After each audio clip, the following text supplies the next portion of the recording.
in with 45 touchdowns already. There's some teams out there that would like 45 touchdowns in a career for their quarterback, and he already has that this year. I mean, the sky's the limit for this young man. I think, I call him JKS. He's got three syllables in his, how we call him. He has all the intangibles to be the next great Hawaii quarterback. Can extend plays, that gets the ball out early, a phenomenal leader, an exceptional and accurate passer.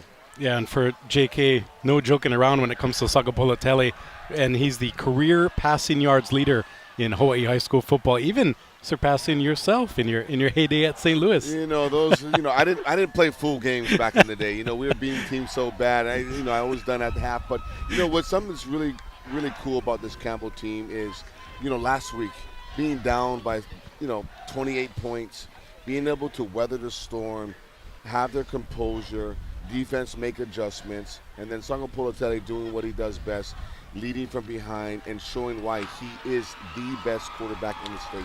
And Sagapolotele has been with Campbell all season. On the flip side for Kahuku, they welcomed in a new quarterback, yes, Matai Fuivai, near the end of the season. He came in from St. John Bosco in California and already assimilated himself, learning the playbook. He might open up the playbook a little more for him tonight. I'm wondering if Kahuku might lean on the pass game a little more than their usual running attack. Talking to Coach Carvalho before the game, Fuivai has had more practices under his belt. He's a little bit more capable of understanding protection, getting the ball out. He's going to be a lot more comfortable tonight. I expect big plays from him. He's also another quarterback that can extend plays with his legs. I like the way he delivers the ball, gets the ball to his receivers, and I think Mana Carvalho could have also another big night tonight also. We're going to take a brief timeout for the national anthem and Hawai'i Pono'i, and we'll be back with the OIA Open Division Championship game exclusively on the Hawaii Sports Radio Network.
and early November. And picking up on some of the players we highlighted for Campbell, I wanted to give you our sports injury report brought to you by Hawaii Pacific Health, creating a healthier Hawaii. Tyson Ball has been ruled out most likely for the rest of the season, unfortunately. He was the third best receiver statistically for Campbell. And I bring that up, Darnell, because you found out before the game, and I guess we can call this breaking news, but Bryson Sansano is actually going to move from his running back position to play slot receiver, and that's a big move for Campbell's already potent offense. Yeah, it was a big loss that Coach talked about, losing Ball at practice, diving for a ball. I think it might have been a collarbone. You hate to lose one of your young studs, but, like any team, you get next man up mentality, and Sansano is a tremendous athlete, can do it in the backfield, can do it as a receiver, and, someone like Sansano, it's basically giving him bubble screens, getting him his little quick hitches. It's just an extension of the run game. And before we get to our keys of the game, I wanted to showcase some defensive players that Kahuku will try to deploy against Campbell tonight and really slow down the potent offense of the Sabres. Ben Roberts, LeBron Williams, and Johnny Posse have been stalwarts all year on the D-line. DBs Aiden Manutai and Madden Soliai are two of the best DBs in the state. And then, of course, you have a bunch of linebackers flying around. And, of course, the O-linemen. We've got to give them some love, too. Jacob Miava and Spencer Evans are going to be key players at the tackle position for Kahuku tonight. And with all those names, obviously, Jaren Sagapolutele, is the highlight, the headliner of the gang. But Kahuku tonight might be able to rely on their cast of characters, especially on defense, to try to slow him down. Well, the main cast of characters that needs to come and perform well for Kahuku tonight is that secondary. If Kahuku is able to put pressure on Jaren, Mr. Everything for the Campbell Sabres, that allows them to be kind of dictate to Campbell's offense about what we're going to allow you to do. If Jaren has time back there to sit back, deliver the football, and diagnose this defense, it could be a long night for Kahuku. So watch the chess match early. See what Kahuku wants to do defensively. Are they going to rush 4, rush 3, put 7 or 8 in pass defense? Or do we light them up and try and send one more than they can block and see if they have an answer for blitz pickup? And as we get you ready for our keys of the game, brought to you by Timmy T's Sandwich Shop, we want to remind you that OIA Football on HSRN is presented by Timmy T's Sandwich Shop. If you're a fan of fast, fresh, and friendly, join the Timmy T's Loyalty Club program today. You can earn points for every dollar spent. Just simply visit timmytees.com for more information. Darnell, let's get to the keys of the game. You talked to both coaches beforehand. Yes. What are some keys for our listeners tonight? Well, obviously, on the Kahuku side of the ball, offensively, they need to dominate the time of possession.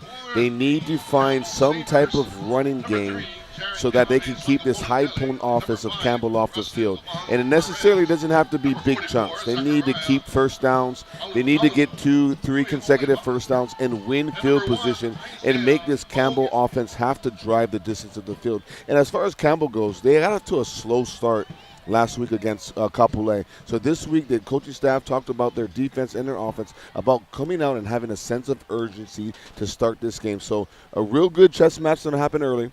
And then the biggest key for me is special teams tonight.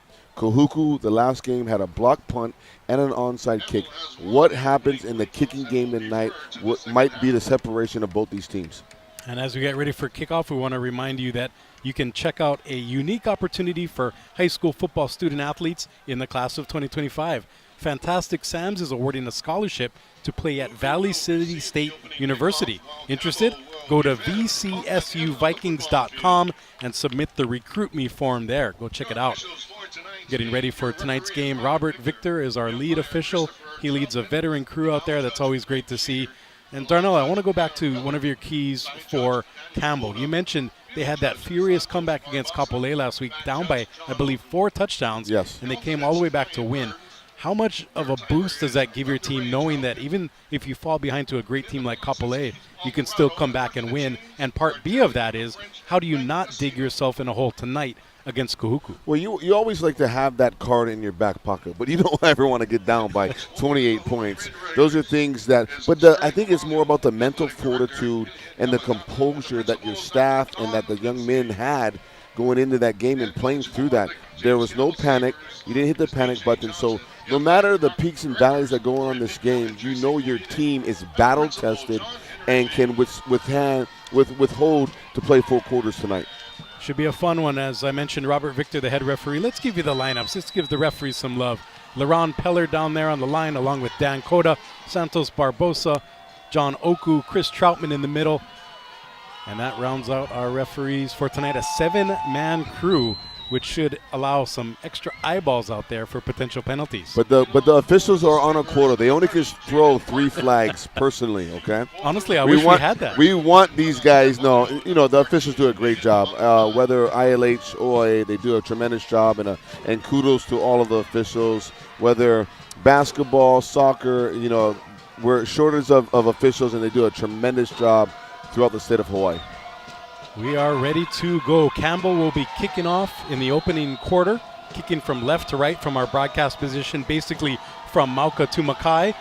And the opening kick is up. We are underway here in Kalihi. The Open Division Championship game is underway. Kahuku with the run back to the right side, hitting the sideline. Nice job dancing around some tacklers. Oh, and he's still up. He could. He's on. He's on the way. Nobody in front. Kahuku will get the opening score to start this championship game. And just like that, Aiden Manutai goes the distance. 6-0 Kahuku. Are there flags on the field? There is. There is a flag on the field. And we mentioned the referees. They must have saw something on that far sideline. Well, again, special teams already have an effect on this game.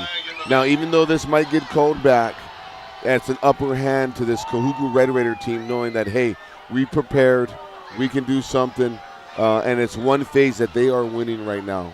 Yeah, and Coach Carvalho for Kahuku has a big grin on his face. He knows that either he thinks the referees missed something or he knows the referees saw something. Either way, he's going to have his team prepared. But how big of a momentum swing is that, knowing that you had a touchdown in the bag and now you're going back to your own 13-yard line to start this drive? It's about getting back to your game plan. You teach your guys all week long that we don't want a roller coaster. We just want to keep tricking up, every step being forward. So just come back down to reality. The game's starting. It's still 0-0. Let's go play our game. So Matai Fuiava, the quarterback for Kahuku, in the shotgun, flanked by his running back, Aiden Manutai. So Manutai in the backfield after that long run back that was called back. We'll see if he has any wind left in those lungs. Fuiava back to pass, scrambling into the end zone. Now tosses it out of play. Well-designed roll out there, and he got rid of the ball. 2nd and 10 coming up. Fuiava looks the part. He's nice, tall, lanky kid. He looks like he's got a lot of juice in the legs. The arm is live. What I like to see right now by Kahuku is they're using pre-snap motion. What that does, it tells a lot of what the defense is going to do. If they run with them, you're going to get some man-to-man. If they just bounce it over, you're going to get some zone. So early on, you see a little bit of a chess match, offense versus defense. So far tonight, a few raindrops blessing us here in Kalihi. Hopefully no more than that. As the first handoff of the game goes to the right side, and Campbell gobbles up the ball carrier as Isaiah Joaquin gets it on the first carry for Kahuku, bringing up 3rd and about 11 after the loss of 1. Just a nice inside zone read off of 11 personnel, having enough defenders in the box right there. Campbell is nice and fluent with their zone gap responsibilities by the defensive line. Creating a 3rd and long for this Campbell defense. And for our radio listeners, we are in the elements tonight, so pardon us if we have a few raindrop delays, so to say, but we are getting ready for a 3rd and 11 play for Kahuku coming up right here. 4 receivers set, 2 receivers to either side. And Fuiava in the gun, 5-step drop, tosses it over the middle to a double-covered receiver who had an opening. That was Kale Lerner, who had a puka but couldn't quite locate that football. And that is fitting right into what Campbell wants to do. Create 3rd and longs, be able to send 5 or 6 rushers and make Fuiava get rid of the ball early. And interesting there, I think you noticed it too, Darnell, but the double coverage on Lerner down the middle made it a little interesting. I wonder if that might lead to some interceptions throughout this game. I think right now both teams are they're in that early stage of trying to field. Might have a turnover. Yes. I think it hit a Kahuku player and bounced back. So it is a dead ball right where that Kahuku player touched it. So our first punt of the game, it hit a Kahuku blocker in the back, which is a benefit for Campbell because with first touching on Kahuku, Campbell can touch it, fumble it, do whatever, and they still get the ball at that point. Yes. I think we saw that with the Detroit Lions a handful of years ago in the NFL. But main thing for Campbell is they now get the ball at the Kahuku 19. So it's a net of about 10 yards on the punt. Not good opening drive for Kahuku. Yeah, and this is where that Kahuku defense has to show up right here. It's basically like a turnover. So it's about playing off of a turnover and trying to get back this field position. Jaron Calve-Sagapolitelli will get his first bite of the apple tonight, coming in, as we mentioned, with an incredible stat line, 2,997 yards, 45 touchdowns, and just 3 picks. And that is this season. Most quarterbacks would love that for their whole life, including Pop Warner. And that's incredible. He also has 2 receivers in Costa and Perez that both, after tonight's game, will both be in the 1,000-yard club for receiving also. So it's just incredible to what this offensive unit has done. And it looks like we're going to have a 15-yard penalty, so at least it gets a little easier to manage for the Kahuku defense, but it will indeed be Campbell ball at the 41-yard line of the Red Raiders. Yeah, this Red Raider is going to bring their 40 front up. They're going to have 4 down linemen, playing more of a 4-2-5 defense here tonight. We're going to see what type of pressure and scheme that they can put up against Jaron Sagapolitelli tonight. This opening drive for Campbell is brought to you by and powered by Dial Electric Supply, Hawaii's premier lighting distributor and supplier. Hopefully for Sagapolitelli, he'll be lighting up the scoreboard tonight. Brought to you by Dial Electric. You know, I'm a quarterback guy, man. I tell you right now, Sagapolitelli looks like a dude. A 6'3" stature. He looks like an SEC quarterback. And Sagapolitelli swings it out to the left side. Nice catch and run out of the backfield. It's going to net a 9-yard gain. And what could have been a 2-yard loss is quickly turned into a positive gain for Campbell. And that's an extension of their run game. They might not do it by committee tonight with Sansano playing slot, but the bubble screens are just long extensions of this Campbell run game. And when you have an accurate quarterback at Sagapolitelli, it's just easy pitch and catch for them. And that was Rustin Abong Perez, who leads the team now with 67 catches, close to 1,000 yards, all by himself. 2nd and 1 coming up here. Left hash for Campbell. Trips to the right side, all bunched together. That usually means they're going to go left. Campbell runs it. Number 25, Valoia Timmy Ami Leao, going up the middle for about 6 yards and gets the first down of the game for Campbell. And it looks like right now Kahuku's MO is to try and put pressure on Sagapolitelli early. Both plays, back-to-back downs, have been some type of inside-out pressure, sending multiple linebackers on blitzes. And for Amitoi Lau there, nice job of little dart back action. Reading the line. Line went left, he went right. Little counter move there, picking up 5 yards. Sagapolitelli, 2 receivers to either side. 3-step drop, left-hander swings it to the left side. And a big double-team tackle there by Kahuku. However, Campbell picks up 5 more yards, and that's Abong Perez again picking up the gain. And that's an easy pitch and catch. Ball on the left hash. You're running a nice, easy combo route. Number 1 receiver taking the top off the defense. Number 2 receiver slot running a 5-yard out. JKS can do that in his sleep. I think Kahuku in the boundary needs to play some type of cloud coverage, having a corner play the flats to make Jaron have to work backside to get through progressions. Sagapolitelli in the gun again, trips to the right side from the left hash. Campbell in their all-black uniforms tonight, facing off against Kahuku in their all-whites. Up the middle, darts Amitoi Lau, picks up a bow. Actually, it's going to be no gain, so a nice job there by the defense of Kahuku. And to your point, Darnell, you called it. I think they are morphing into that zone defense that's going to try to force Sagapolitelli to throw to space, and that might lead to some interceptions. A little bit of a disguise by the Kahuku Red Raider defense, showing too high shell on top. And as the quarterback Sagapolitelli goes through his tenets, they're really morphing into a one-high shell and trying to make him have to read the defense on the move instead of giving him too much on the pre-snap. Amitoi Lau in the backfield with Sagapolitelli. Trips to the right side again. 3rd and 6 coming up here 4 minutes into this game, no score yet. Quick pass tipped away and falls to the turf. That was a nice job by Kahuku's defense getting their hands up. And early, we're going to see if Campbell is going to try to put 3 up or if they're going to go for it and try to keep this drive going. That's a well-disciplined defensive line by the Red Raiders. Sometimes you're taught if you can't get home, make sure you play the quarterback's hands and get a hand up. And that defensive line for the Red Raiders do a great job of deflecting a pass. And it looks like the kicking team for Campbell will come on.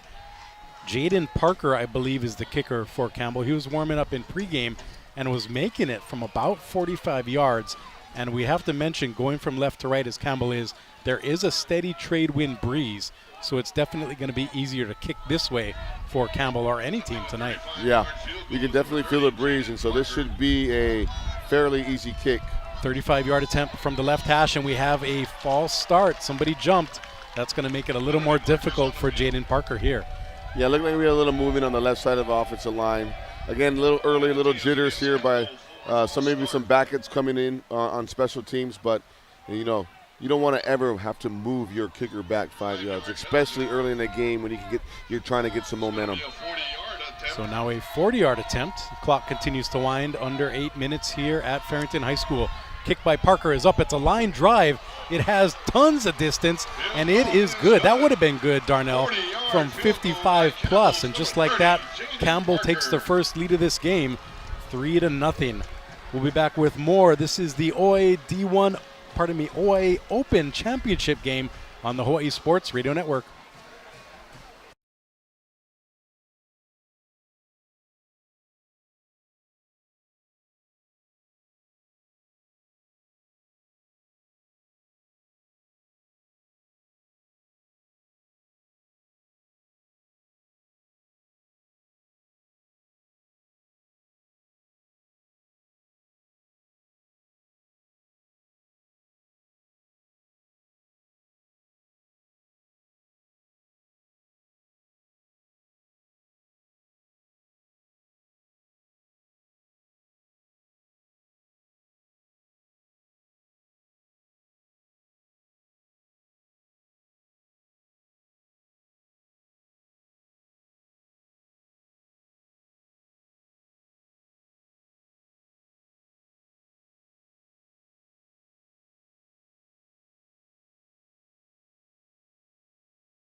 Welcome back to the Open Division Championship game here at Farrington High School. Kyle Galdera and Darnell Arsenault here with you on a blustery Friday night in Kalihi. And that opening score, the opening drive, which was powered by Dial Electric Supply, was powered by the Campbell offense, that even though they stalled a bit, Darnell, they got that field goal and most importantly jumped out ahead of Kahuku tonight. Yeah, this drive coming up by Kahuku is very important.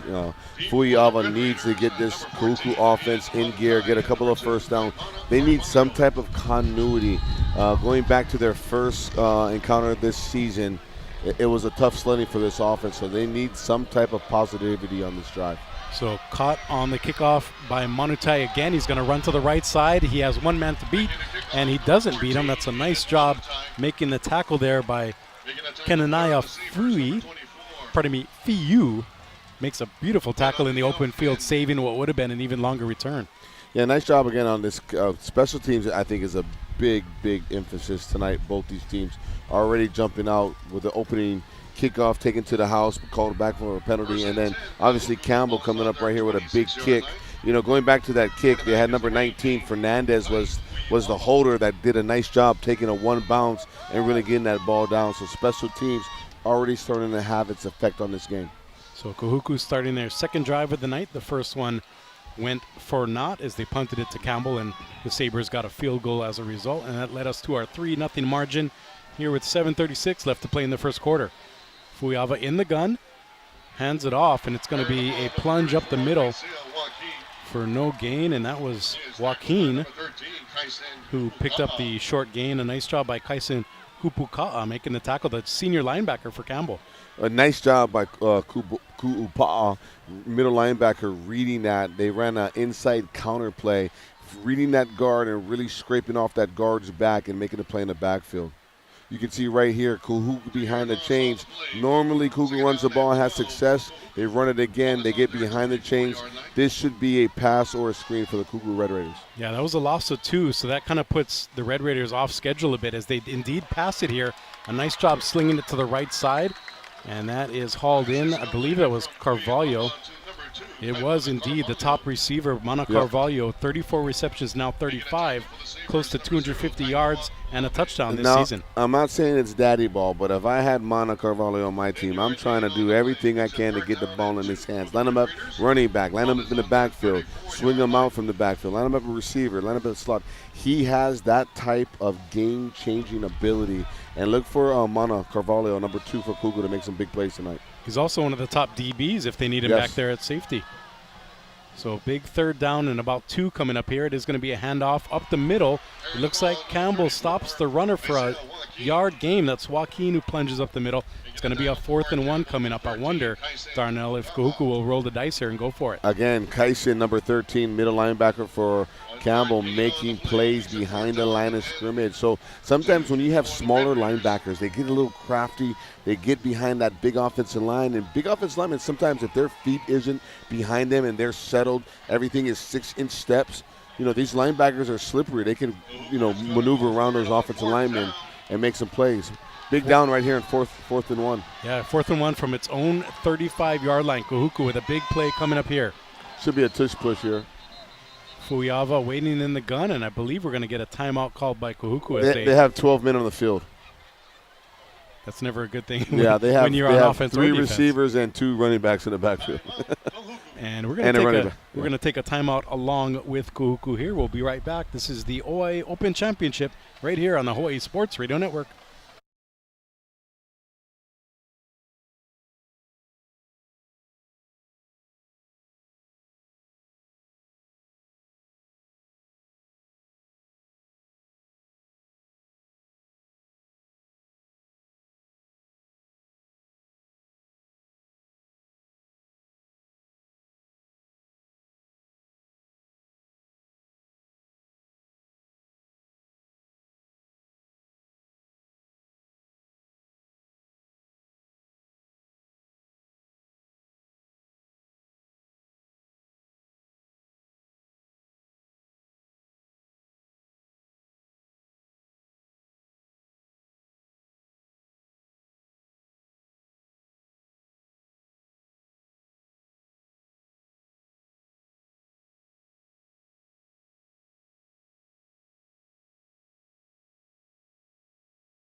OIA Athletics on the Hawaii Sports Radio Network, 95.1 FM and AM 760. Brought to you by Dial Electric Supply.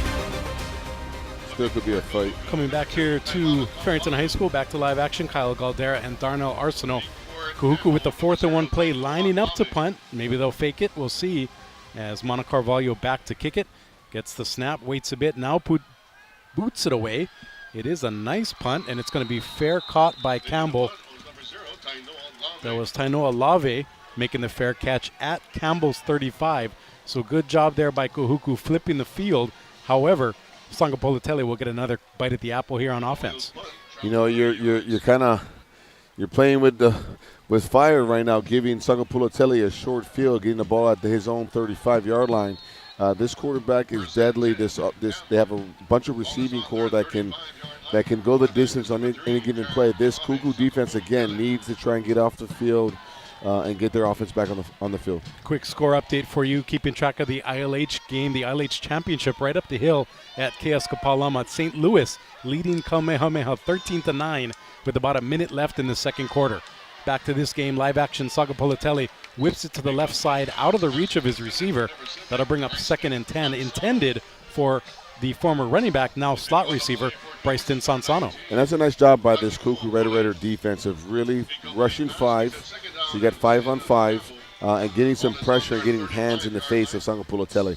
Those kind of things just throw a rhythm off for just a little bit for a quarterback. So if Kahuku can keep this off and kind of keep Jaron just, not comfortable, it gives their offense some time to kind of get into a groove. So Kahuku playing that kind of amoeba shell type defense, really trying to trick the opposing quarterback here. 2nd and 10 coming up, Sagapolatelli in the gun. Receiver comes in motion, now trips to the right side. 5-step drop, wiggling to the left, now tosses all the way across the field. That is a next level throw completed to the open Sansano, and he picks up 20 yards there, 1st and 10 into Kahuku territory. Everything you teach a quarterback not to do, Sagapolatelli just did. Scramble to your left, throw across the field as a lefty on a deep comeback route. Again, like I said in the pregame, there's not an inch on this field that this young quarterback cannot attack. And it just shows right there a display of what his God-given talent is. And I say next level throw because Sagapolatelli threw it to a spot, not to his receiver, and that's how he was able to complete that 20-yard pass. 1st and 10 here at the 45 of Kahuku. About 6 minutes and counting 7 minutes into this first quarter. Campbell with the 4-yard gain here with the 3-0 lead. And it seems like, Darnell, Campbell is just fine with methodically moving the ball down the field, really trying to keep Kahuku's offense off the field. Well, this even though the run game isn't very pretty for this Campbell offense, getting 3 and getting 4 yards just keeps that defense honest. And I think it allows Sagapolatelli to get to some of his RPO run pass options that they want to do maybe late in this quarter moving into the second half. 8 minutes gone here in the first quarter. Campbell with the 3-0 lead. 2nd and about 6 coming up early on the early stages of Kahuku territory. Sagapolatelli gets it. Quick 3-step drop. Oh, almost picked off, but caught. Nice job by the receiver there, Olivier Acosta. He could go. He does. All the way to the end zone for the first touchdown of the game. Spikes the ball. That should be a flag, but who's looking? Big score for Campbell. 9-0, the early Sabre lead. And it was 2 versus 2. Costa versus Mana Carvalho, and Costa gets the better of that battle right there. Just a missed opportunity by this Red Raider defense. Their cornerback went for the interception, forcing Mana to come out of his safety position to try and make a tackle late. But that's how electrifying this offense can be if you give them opportunities. And they actually are going to say that he stepped out at the 14, so no touchdown. We take it back. It's still a 3-0 lead with a first down for Campbell, but that's a big no score yet for Campbell. We'll see what they can do here. 3:40 left in the first quarter. Olivier Acosta picking up 20-plus yards there as it's a 1st and 10 at the 14 of the Sabres. Run up the middle, stopped. That was Amitoy Lau plowing right into the line, and penalty flags on the field. Could be a face mask. One thing that I'm looking at by this Kuku Red Raider defense is they're really playing a light box. What I mean by that is there's 4 defensive linemen and only 1 inside linebacker. So they're putting in an extra linebacker, an overhang linebacker to really help take away the curl to flat areas that Sagapolatelli wants to throw the ball. So the run game in essence for Campbell is available if they want to stick to it tonight. And on the flip side, for the passing game, by doing that, does that mean more man coverage as far as not being able to have that linebacker floating to help? Well, it allows you to be a little bit more multiple, play zone, play man, and be able to have 7 in coverage and and 4 for your run game. And you called it, Darnell. That was a personal foul face mask on the Kahuku defense. So not only does Campbell get to wipe the slate clean from that run, but now they go half the distance to the goal. It's going to be 1st and about 3 from the 12-yard line of the Red Raiders. And this is where Sangapoluteli excels right here. You're in the red zone, ball's around on the 8-yard line. If there's not a play to be made throwing the ball, he can extend it and use his legs to scamper for a touchdown. For Campbell, trips to the left side. Sangapoluteli in the shotgun, flanked by Sansano back in his normal running back position.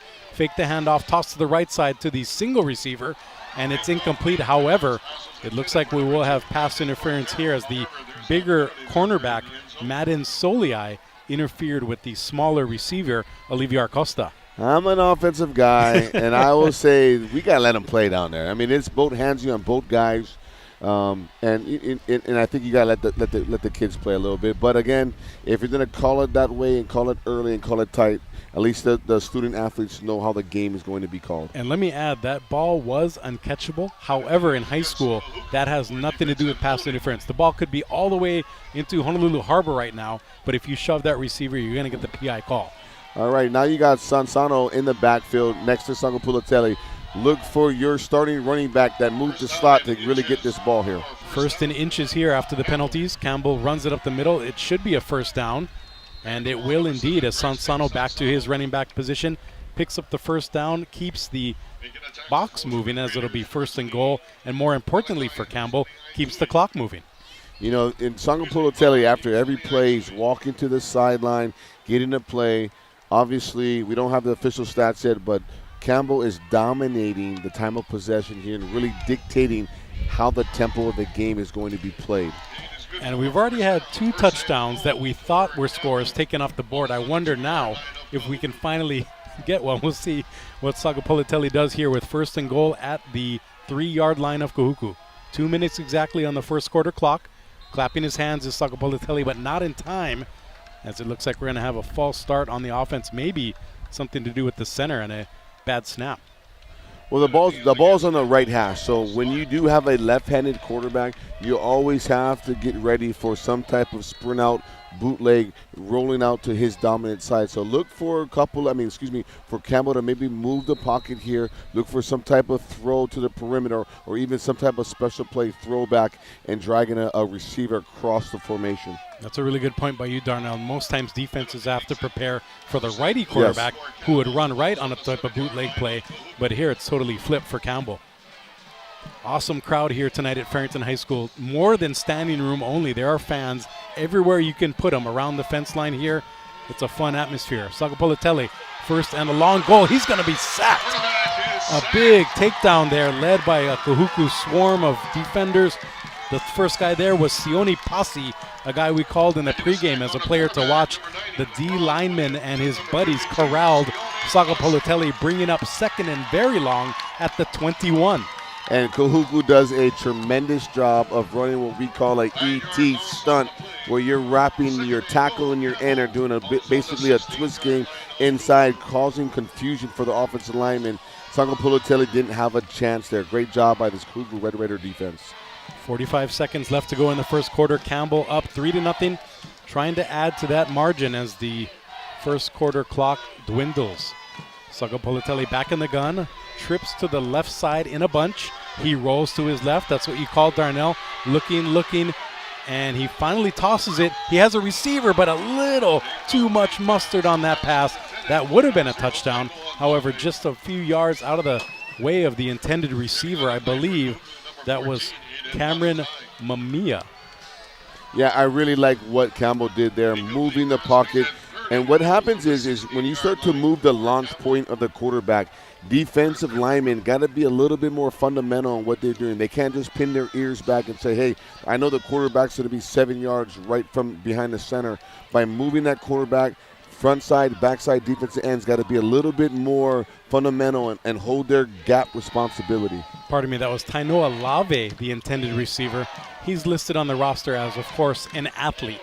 We love to see that, an all-utility type player. And it's going to take a special play here by Sangapoluteli. 3rd and long at the 21 of Kahuku. Clapping his hands, gets the snap. 5-step drop. It's going to be a screen pass, but a little bit too high for his receiver there, Sansano. And that's going to bring up 4th and long. I think the Campbell offense is one play behind of what they need to be doing. Moving the play on first down, maybe setting up a screen on second down. A lot of times defensive coordinators and defenses understand when you get in third and long, you're thinking about draw screen on those third downs. If they can move up those plays, one play, I think you might have some more success because you get off of tendency runs that we all like to do as offensive coordinators. So a 33-yard field goal attempt coming up here by Jaden Parker. He made one from 40 earlier with plenty of leg to spare. Parker from the right hash here. Let's see how the snap goes. Campbell, good snap, good hold, kick is up, and that looks plenty long and plenty good. Campbell takes a 6-0 lead late in the first quarter, and how big of a score was that, Darnell? Adding to, it's a slim lead, but it's still a lead for Campbell. Did we think that the MVP of the game so far would have been Jaron Parker, the kicker from Campbell? I did not have Jaden Parker on my bingo card. 18 seconds left on the clock in the first quarter. But, hey, you got to give it to the kickers, man. Kickers need love, too. They're human beings, but great execution on this kicking game by Campbell. And I can tell you right now, Kahuku's defense, to give up only 6 points when they got you in your own territory, that's a win for the Kuku Red Raider defense. And as we have the 6-0 margin for Campbell so far, we want to remind you that the Hawaii Sports Radio Network has partnered with Scoring Live to bring you the best overall coverage of high school sports in the state. Visit scoringlive.com for live scores, stats, league schedules, and much more. That's scoringlive.com. And speaking of that, thanks to Scoring Live, we can tell you that St. Louis is now leading Kamehameha 19-9 just up the hill from us here. So at halftime, that's going to be a big result if St. Louis can hang on and win and make their way into the state tournament as potentially the number 2 seed, who would then play the loser of this game tonight. I tell you right now, I might be a little biased when I say this, but the OIA is stacked this year. I think this is the league where the state championship comes from. This Campbell team, this Kuku team, they're to be reckoned with. They got a bunch of studs and well-coached teams. And Kahuku taking their third kickoff return of the night. That is going to be Mana Carvalho. Spins, hits the truck stick, and he is almost off to the races into Campbell territory. He is.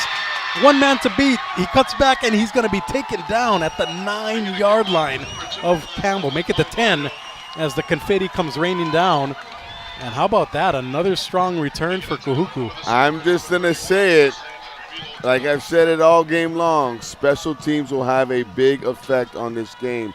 It's something that Coach Carvalho talked with me about in pregame. It's something that we saw a couple of weeks ago in their first matchup. It is a phase that coaches do talk about. We got to win all 3 phases. But teams like Kahuku, they practice day in and day out. They focus on the little details. And that's going to bring us to the end of the first quarter. Kahuku in prime position to chip into this 6-0 Campbell lead. You're listening to the OIA Open Division Championship live on the Hawaii Sports Radio Network.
Athletics on the Hawaii Sports Radio Network, 95.1 FM and AM 760. Brought to you by Hawaii Pacific Health.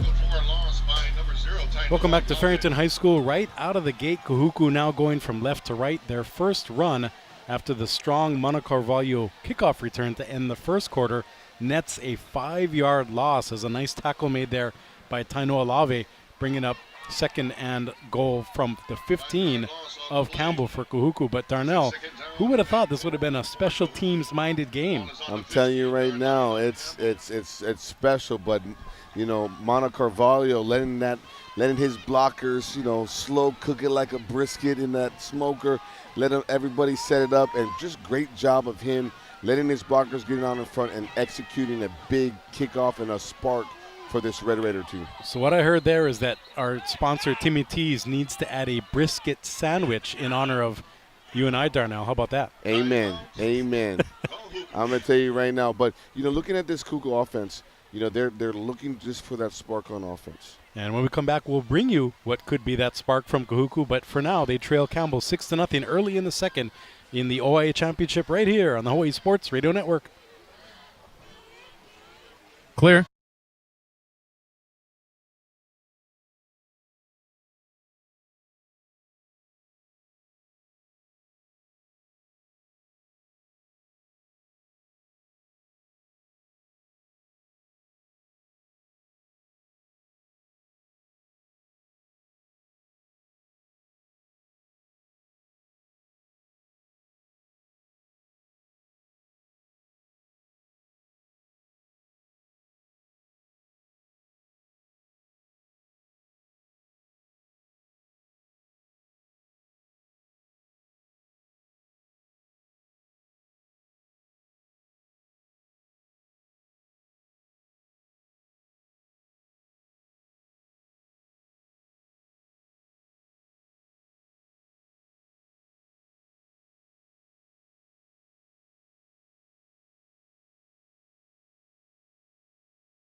Back here live at Farrington High School, second and goal for Kahuku. Dancing is the quarterback Fuiava, and he tosses it out of play. Kahuku will live another down, but it's going to be a third and very long. Darnell, do you think Kahuku maybe is going to pull a trick play out of their bag of tricks here? It's coming to that point of time here. They run a mesh concept, and Fuiava actually had a guy clear zone and kind of turn up the sideline. He just didn't have enough time to set his feet and look down the field. This is a big down here in moving into the second quarter for this Red Raider offense. Yeah, and even though we talked about Campbell's prolific offense, their defense has been stout this year. A lot of guys flying around playing that amoeba defense that we see here. And we'll see what Kahuku does here. A stack formation, trips to the left side, a screen pass out to the right, and that is going to be blown up. That was caught by Joaquin, and then he was undercut. It looked like that was Bracing Cullen coming in. Also there was Taino Alave making the stop. And stop me if you heard this before, Darnell, but another field goal attempt coming up. Field goal. Well, great job by the Campbell defense. Kahuku ends up running a snag concept, swinging the back out of the backfield, running their single-sided receiver on a spot slant route, and basically the corner lets the number one receiver go and just trading off with the linebacker and making an easy tackle for loss. Manoa Kahalepuna doing the kicking for Kahuku tonight. Should be a 28-yard attempt. Kaimana Carvalho is the holder, so you can always look for a trick play from him. This kick is up and right down the middle, and just like that, it's a 6-3 Campbell lead. Of course, just how we thought, right? No offense at all, just kicking game tonight. Just special teams, baby. We're going to take another timeout and be right back. Campbell with the 6-3 lead over Kahuku. You're listening to the OIA Open Division Championship on the Hawaii Sports Radio Network. You're clear. Man, I think this was our fifth break. So we only got one more natural break. And Yes.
Athletics on the Hawaii Sports Radio Network, 95.1 FM and AM 760.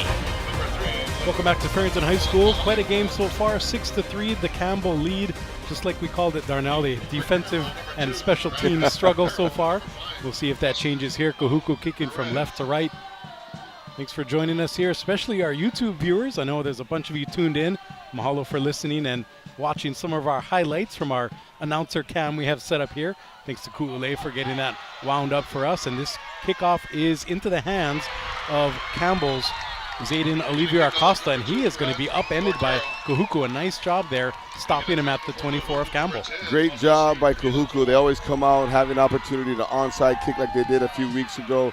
But Campbell ready for that look. And then obviously a great tackle in open space by that Red Raider defense. Again, Sango Bulatele now going into the wind. How does this affect this pass thrower? I don't think it does at all. This guy can sling it in the wind. He can sling it in the rain. I think this might be the quarter where he starts to feel a little bit better about what he sees and trust in his eyes. Just a reminder, you can catch and listen to all of our local play-by-play broadcasts on demand at hawaiisportsradio.com and click on the OIA Sports tab. Campbell back on offense, going from right to left, leading 6-3, 10-20 left in the second quarter. And a big run up the middle, a nice burst there. That was Ametoi Lau plunging up the middle for about 6 yards. And that's going to be there all night for the Campbell offense. If they want to take that and they want to stay true to what they want to do tonight and take what the defense gives them, the box is light. Kahuku's only putting 5 defenders in the box, allowing this offensive line to get some type of movement, and then having the quarterback still be a threat for that 6th option to run the ball. Ametoi Lau in the backfield alongside Sagapolatelli on his left hip. Trips to the left side almost in a ladder stack formation and sending Abong Perez in motion is Campbell. And it's going to be another run up the middle. Ametoi Lau is stopped, and that's going to be a loss of 1. So a really nice job by Kahuku's defense there, kind of knowing that the run is coming and being there to make the play. And that's okay. Again, as Campbell, you want to dictate how this game is going, but this is a tremendous job of this defensive line up front, really just stoning the offensive lineman. There's no movement by the offensive line. There is no, as offensive linemen, we teach our guys, hey, we want to move the line of scrimmage. The line of scrimmage was stout right there. It did not move at all. So great job by that Red Raider defense. Big play coming up here for Campbell at its own 30-yard line, 3rd and 4 if they want to get the first down and keep this drive going. 3 minutes gone in the second quarter. Campbell with the 6-3 lead. Kahuku showing blitz, and it looks like we're going to have a delay of game as the back judge made the call there. John Oku, who not only is a great high school official, but actually works junior college at the NCAA rank. So he's a great official there. And that's some of the trouble you have when your quarterback runs to the sideline and then runs back to the huddle. You tend to lose a little bit of track of where the play clock is. And, here at Farrington, there is no play clock. You need to really find the back official with fist being 10, open hand being 5. 3rd and 9 here. Sagapolatelli slings it deep, and the receiver is pushed out. It was an uncatchable ball, but as I mentioned earlier, that's not a rule in high school. That ball can be all the way in the hills of Kalihi. It doesn't matter. There was contact. The DB kind of nudged the receiver out. Nice job by the deep official there making that call. The play would have been a great defensive play if the defender just turns and tries to attempt to look back for the ball. He does a great job of squeezing the receiver to the sideline, which you're taught to do. He just needs to get his head around. And interesting, Coach Darren Johnson from Campbell basically asking the back judge about that delay of game. How come he didn't show the signal, or what did my quarterback do? Yes. So nice job by the coach there trying to adjust. Good news for Campbell is that penalty results in a 15-yard gain, and they now have it 1st and 10 at their own 40. Well, both teams should know by the start of this game the officials are going to call it tight. So now as a player, you need to start making changes in how you're going to play and attack receivers or offensive linemen or D linemen, whatever it may be. You need to start making those changes to your game. So Sagapolatelli with a fresh set of downs. 8:39 left to go in the second quarter. Campbell up over Kahuku 6-3. Little fly sweep there on the shovel pass forward. So to go as a forward pass to Abong Perez, but he only picks up one because Kahuku sniffed it out and made a nice play. That was number 32, Lono Solomon, the DB, coming up and making the big hit. Great job by Lolo Solomon coming up, understanding, let me go through my keys, seeing run, coming up, feeling, and just great open field tackle because Perez, man, all of the 5'8" that he says he's listed might be more 5'6" or 5'5", shifty, and makes a great tackle. So 2nd and about 8 coming up here at the 42 of Campbell. Sagapolatelli claps, gets the snap, now hands it off. Another run straight up the middle by Ame Toilau, and he's stopped again for about no gain, let's call it, and it'll be 3rd and 8 coming up. You know, it's really strange to me right now about what this offense is doing because usually the short passing game of the Campbell Sabres is their offense, is their run game. Right now they're really trying to own the line of scrimmage and maybe tire out this defensive line. Yeah, and speaking of the D-line, we have a key injury here. I don't know how bad it is, but Ben Roberts, one of the top D-linemen for Kahuku, is down being attended to by the training staff, and he's holding his right leg, and he seemed to be in quite a bit of pain. So that sports injury report brought to you by Hawaii Pacific Health, creating a healthier Hawaii. We hope that Roberts is going to be okay. It seems like not only the training staff, but even Coach Carvalho came out pretty quick trying to check on their top flight D linemen. You know, the way these athletes are so big and fast and strong, you just, you know, at any moment these guys can go down. But looks like he's up, moving, walking off on his own strength. Look like hopefully it's just a little ankle. Looks like it could be more of an ankle. And glad to see him up on his feet walking it off. Yeah, hopefully he'll return to the game, like you said, tended to, and now he seems to be moving pretty naturally. We'll probably use some adrenaline and get back in this game, but we'll keep you posted on that. And again, that sports injury report brought to you by Hawaii Pacific Health, creating a healthier Hawaii. Again, this Red Raider defense is doing its job. They're stopping this Campbell Sabres offense on 1st and 2nd down, and then creating these, you know, this is probably the 3rd or 4th 3rd and long for this Sabres offense tonight, which they're not used to having. They're used to being in 3rd and manageable. 3rd and 8 here. Sagapolatelli looking right now, going left to his single receiver. He's open. He makes the over-the-shoulder catch for a long gain and a 1st down. That was a beautiful job by Taino Olave, high pointing the ball, locating it, and then making the Willie Mays-style catch along the left sideline for a big 1st down for Campbell. I'll tell you right now, this kid Lave is special, doing it offensively and defensively tonight. He is right now the impact player of the game as we're moving through the second quarter. He has a burst running right by this Kahuku Red Raider defense on a nice streak. He does a great job of what we call stacking the DB. Makes the inside-outside move, gets on the DB, and then gives his quarterback a lot of room to throw that over-the-shoulder ball. So Lave in the running early for our Timmy T's grinder of the game. Be sure to stay tuned for that after this one. Back to live action, 1st and 10 at the 18 of Kahuku. Sagapolatelli fakes the handoff. It's tipped. Oh, and nearly picked off. A nice job there by the D lineman, getting his big paw up and knocking that one down. It was going to be a slip screen, but broken up by the Kahuku D. See, that's again what we talked about earlier, this defensive line. Hey, if you can't get home, play hands. They do a really good job, and that's something that you have to be coached up on. It's not something you just show up and you do it on Friday, Saturday nights. No, if you don't get home, you're having that battle with that offensive lineman. You can't see it. You can't get there. Match the same hand as a quarterback. Kahuku Red Raiders do a good job of deflecting the pass again on Sangapulatele. And I believe that was big number 90, LeBron Williams, dunking all over that pass. LeBron Williams. How's that? LeBron's been in the NBA so long, there are already high school kids named after him. There you go. Sangapulatele back at it, 2nd and 10 in Kahuku territory. 3-step drop, looking left, throws it. He hits the wide open receiver. That is Lave making the touchdown catch, and just like that, Campbell surging ahead now 12-6, looking to make it a 10-point game. Pardon me, 12-3. That is a great job by Sangapulatele. They run a 2x2 balance formation, and they basically what we call a bang post. It's going to be a 5-step slant, but more of a bang, more of a 45-degree angle, skinny post, and he lasers one on Lave for a touchdown. So Parker back in to attempt the extra point. Already 2 field goals to his credit.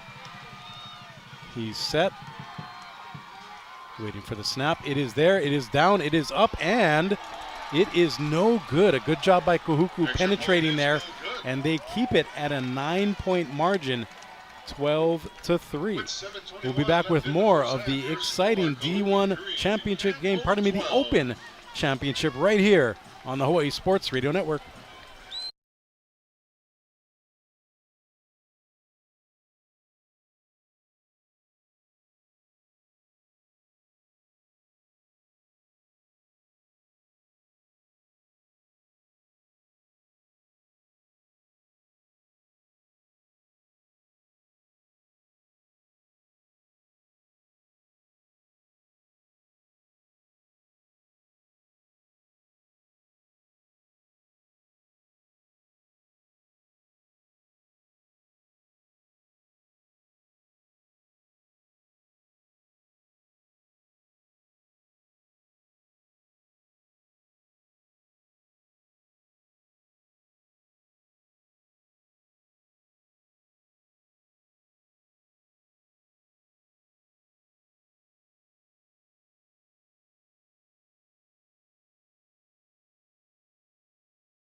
Welcome back to Farrington High School, the OIA Open Division Championship playing out in front of us tonight, and we're happy to bring it to you here on HSRN. So far, a 12-3 lead for Campbell over Kahuku. And Darnell, even though it's a neutral site, the red wave has made its way here from Kahuku. Just like the election on Tuesday night, the red wave is in force here in Kalihi. I tell you right now, that's one thing of why I love this thing of Hawaii football here in the islands. A little bit of a pooch kick here on the ensuing kickoff following Campbell's touchdown, but it is going to be corralled by Kahuku, so they're going to have really good field position at their own 35 coming out of that break.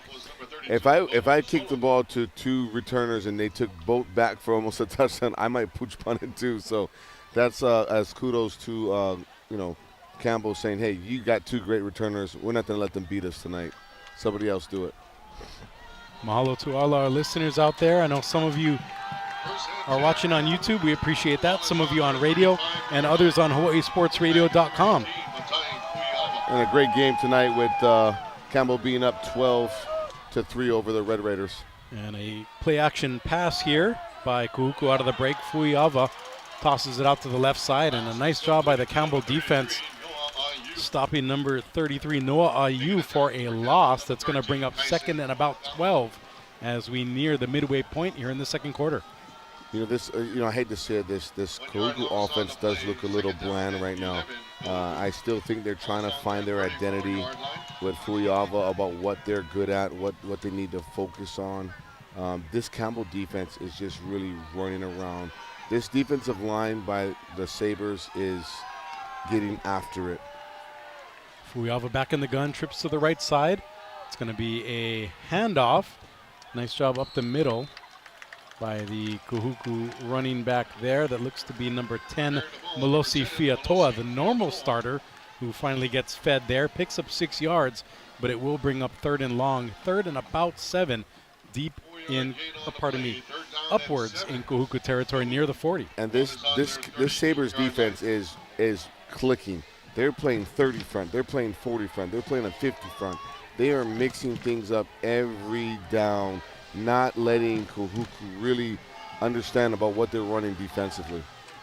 And Fuyava in the gun again. 7-step drop, looking right, dancing, now tossing it deep. He has a man wide open. Nobody within 30 yards of him. That's going to be a touchdown, Red Raiders.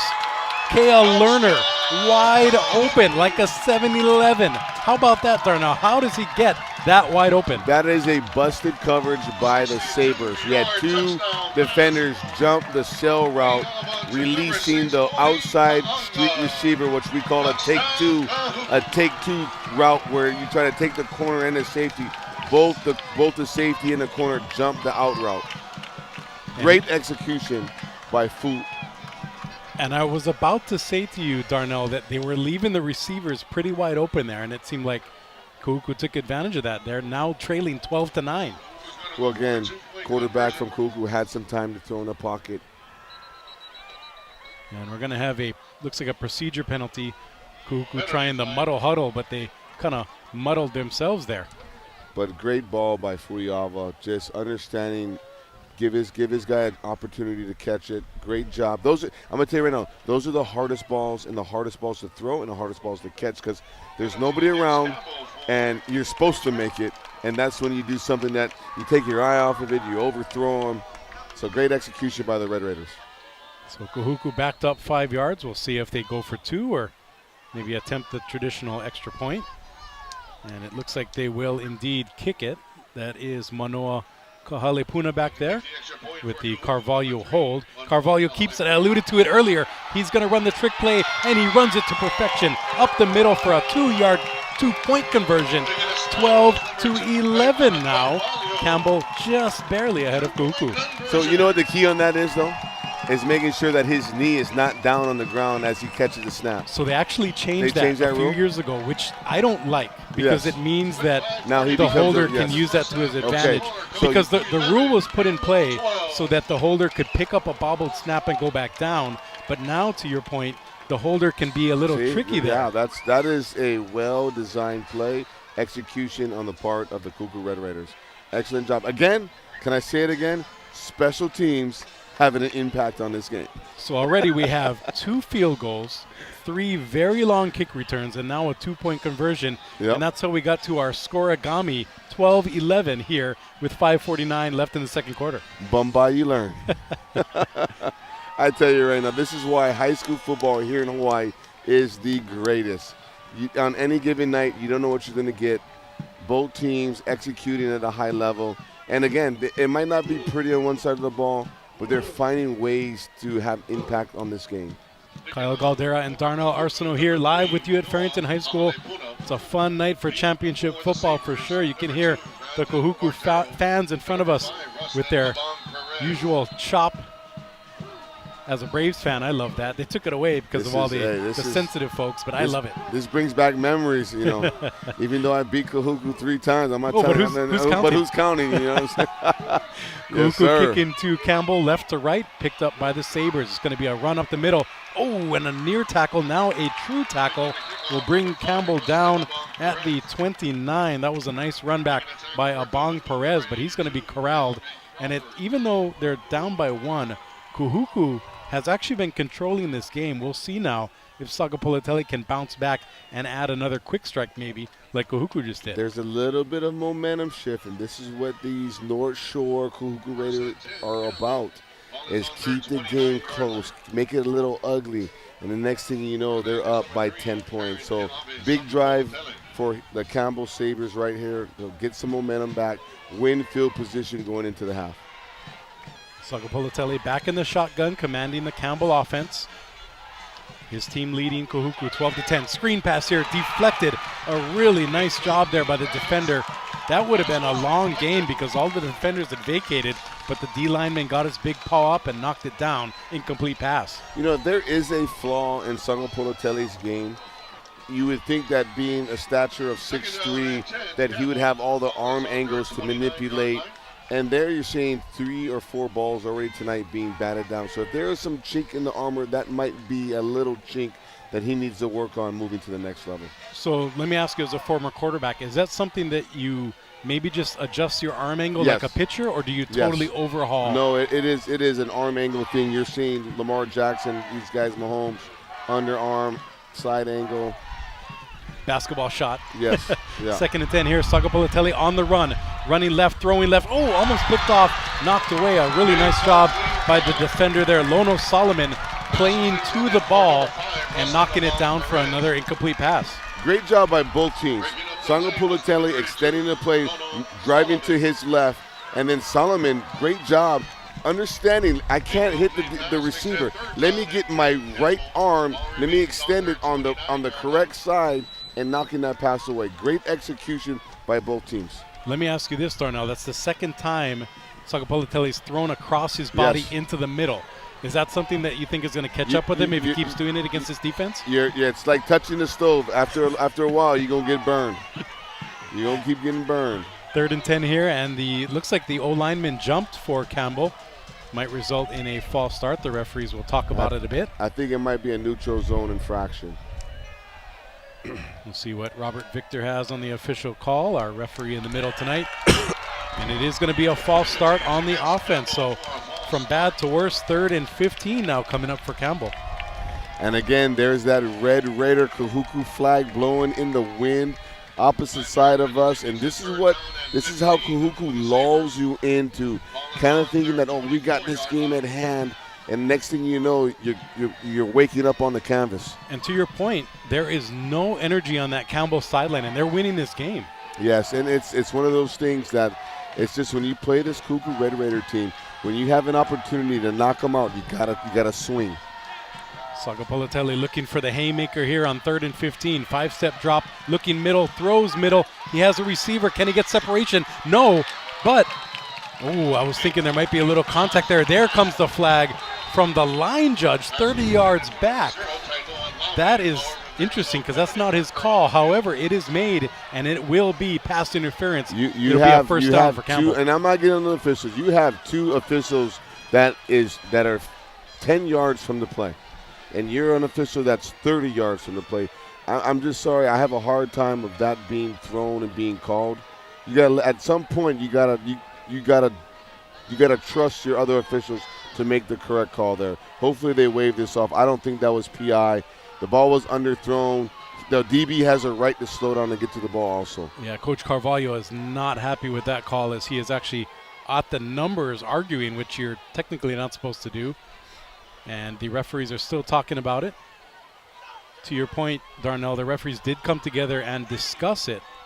And the box is moving, so it will be a 15-yard penalty, and that'll result in a not an automatic, but by yardage, a first down, and a big momentum shifter, giving Campbell now a first down. Yeah, but we always talk to our players about control what you can control. And right now, Kahuku needs to settle down, get back to playing football, and say, hey, it's first down. They didn't score. Let's just get back to doing what we're doing. So a big call benefits Campbell there. They lead 12-11, 5:23 left in the second quarter. And the referee has to go pick up his flag. So I think what happened is that they waved off the PI, but they threw a roughing the passer penalty. There you go. And that's what happened. So that makes a little more sense. Yes. And we are now at 1st and 10. Campbell ball at its own 39, make it the 40-yard line. Sagapolatelli, quick slip screen out to the left side. Read all the way as Abong Perez takes a big bang there for a loss of 1. Campbell tries to run a quick tunnel screen to Perez. Kahuku Red Raiders defense, number 28, all over it. Yeah, that was Malaki Soliai Tui making the tackle there. Soliai Tui reading his keys, making a phenomenal smack upside your head type of tackle. And I tell you right now, this Kahuku defense is starting to get a little bit of its feet wet and starting to get a little bit of accustomed to what this game needs to be like. 4:40 left in the first half. Campbell on the move, 2nd and 11 here. Sakapoluteli claps his hands, fakes the handoff. Now a quick pass. It is gobbled up by Shason Kupuka'a, a sophomore who makes a nice catch there and makes a 3rd and manageable 3rd and 2 coming up for the Sabres. And there's what we talked about, that arm angle by Sakapoluteli, another RPO to the single-sided receiver, taking that inside zone read, reading that overhang linebacker steps up. We're going to throw the replace slant behind him. Does a great job of fitting that ball through outstretched D lineman's hands and fitting it in between that defensive back. So 3rd and 2 coming up from the 48 of Campbell. Trying to extend this drive yet again. We're under 4 minutes.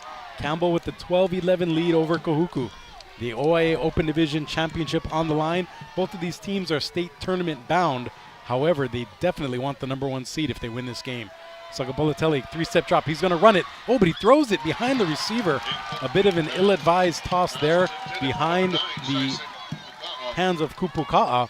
And that's going to bring up 4th and short.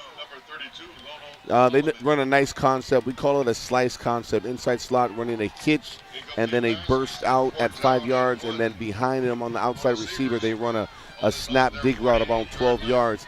You just wish Sakapoluteli could have more time in the pocket to set his feet. But that defensive line from the Red Raiders, again, creating havoc, making him get off of his landmark and pushing a throw on the run. Big 4th and let's call it 2 coming up here from the 48 of Campbell. Trips to the far side. Sakapoluteli in the shotgun. 4 linemen, make it 4 linemen and a linebacker. Showing blitz for Kahuku, now backing off a bit. Campbell looking to the sideline, probably going to call timeout. They do. Campbell will take its first timeout to talk it over. This is what Kahuku wants you to do. Kahuku wants you to start getting out of your game and start having to make these type of decisions. Because again, now you're winning and you feel like you're trying to play catch up here.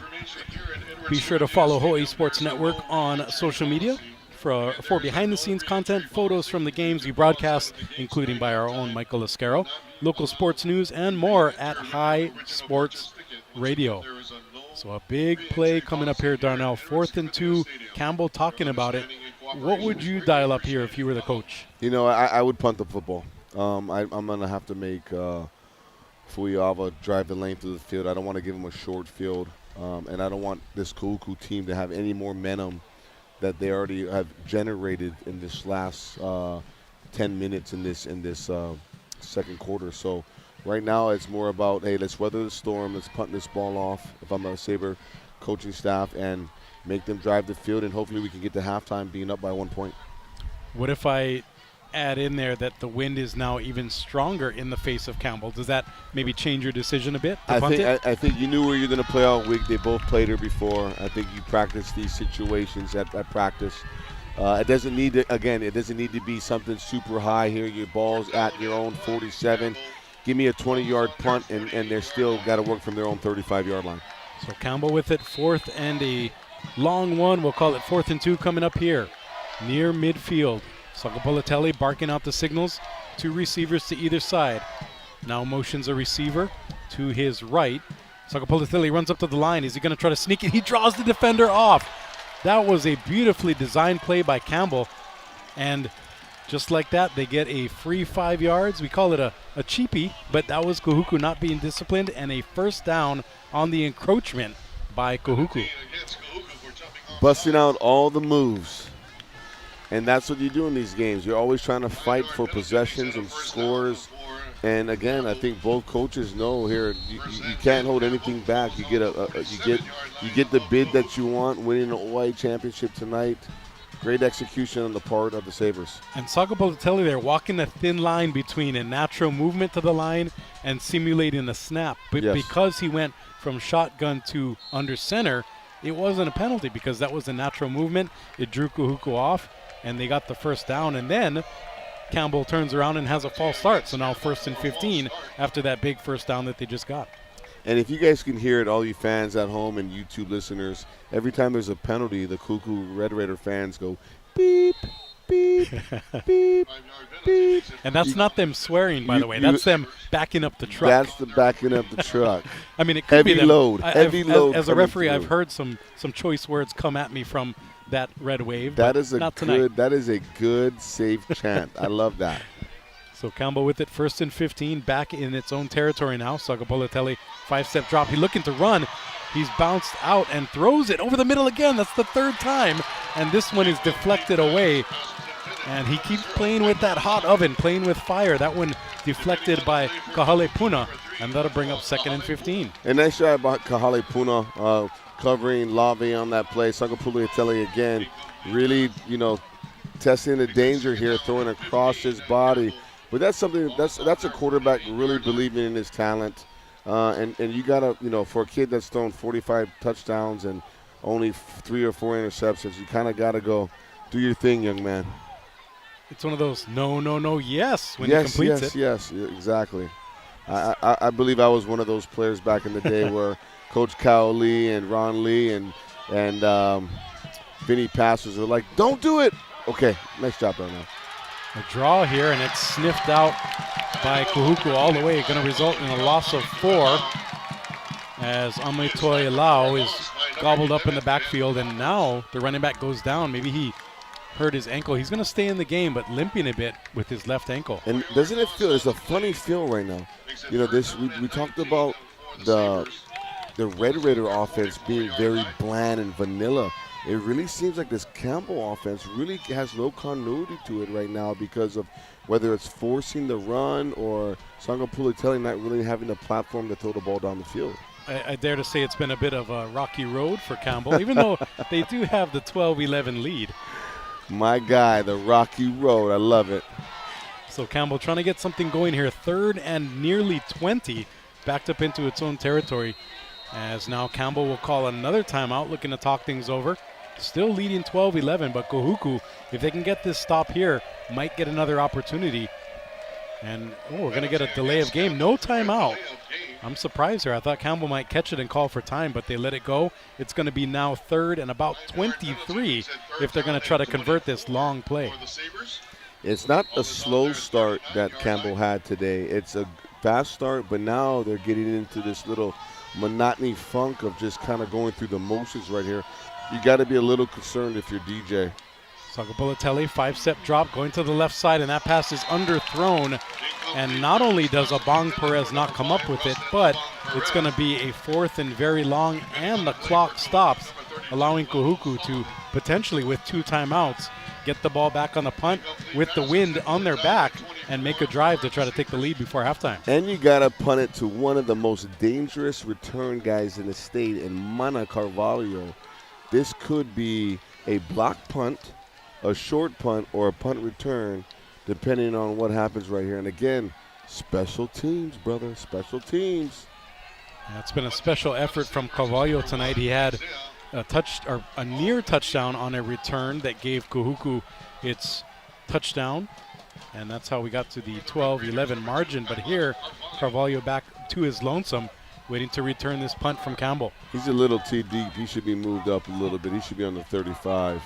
Isaiah Pagofie punts it short, about to the 40, and Carvalho perfectly positioned, gets it on the hop, makes 3 men miss. He's still going, and finally he's going to be clobbered at the 44, but Darnell, it was almost incredible how Mana knew exactly where that ball was going to bounce. He was too far back, but then he was in the perfect position. Yeah, that's one of those, just great ball instincts. He's one of those guys. He's a bona fide baller, 7-on-7, pylon guy, quick, in space. He's going to be a Utah Ute next year. He's a coach's son. He's probably a film junkie. He's one of those guys that he understands the game. You wish you had about 10 of them on your team. Speaking of that, we have the Holy War tomorrow. BYU and Utah coming up. Who do you like in that one? I know. Who do I like? I'm going to set the table. BYU undefeated at 8-0. Utah 4-4. I know who you like, but who do you think will win? I was at the state bowling this afternoon, okay? And a guy walked by me with a BYU shirt on. I had to stop him, and I told him, you guys are going down. He looked at me. I was like, yeah, Utah Ute, baby. Come on.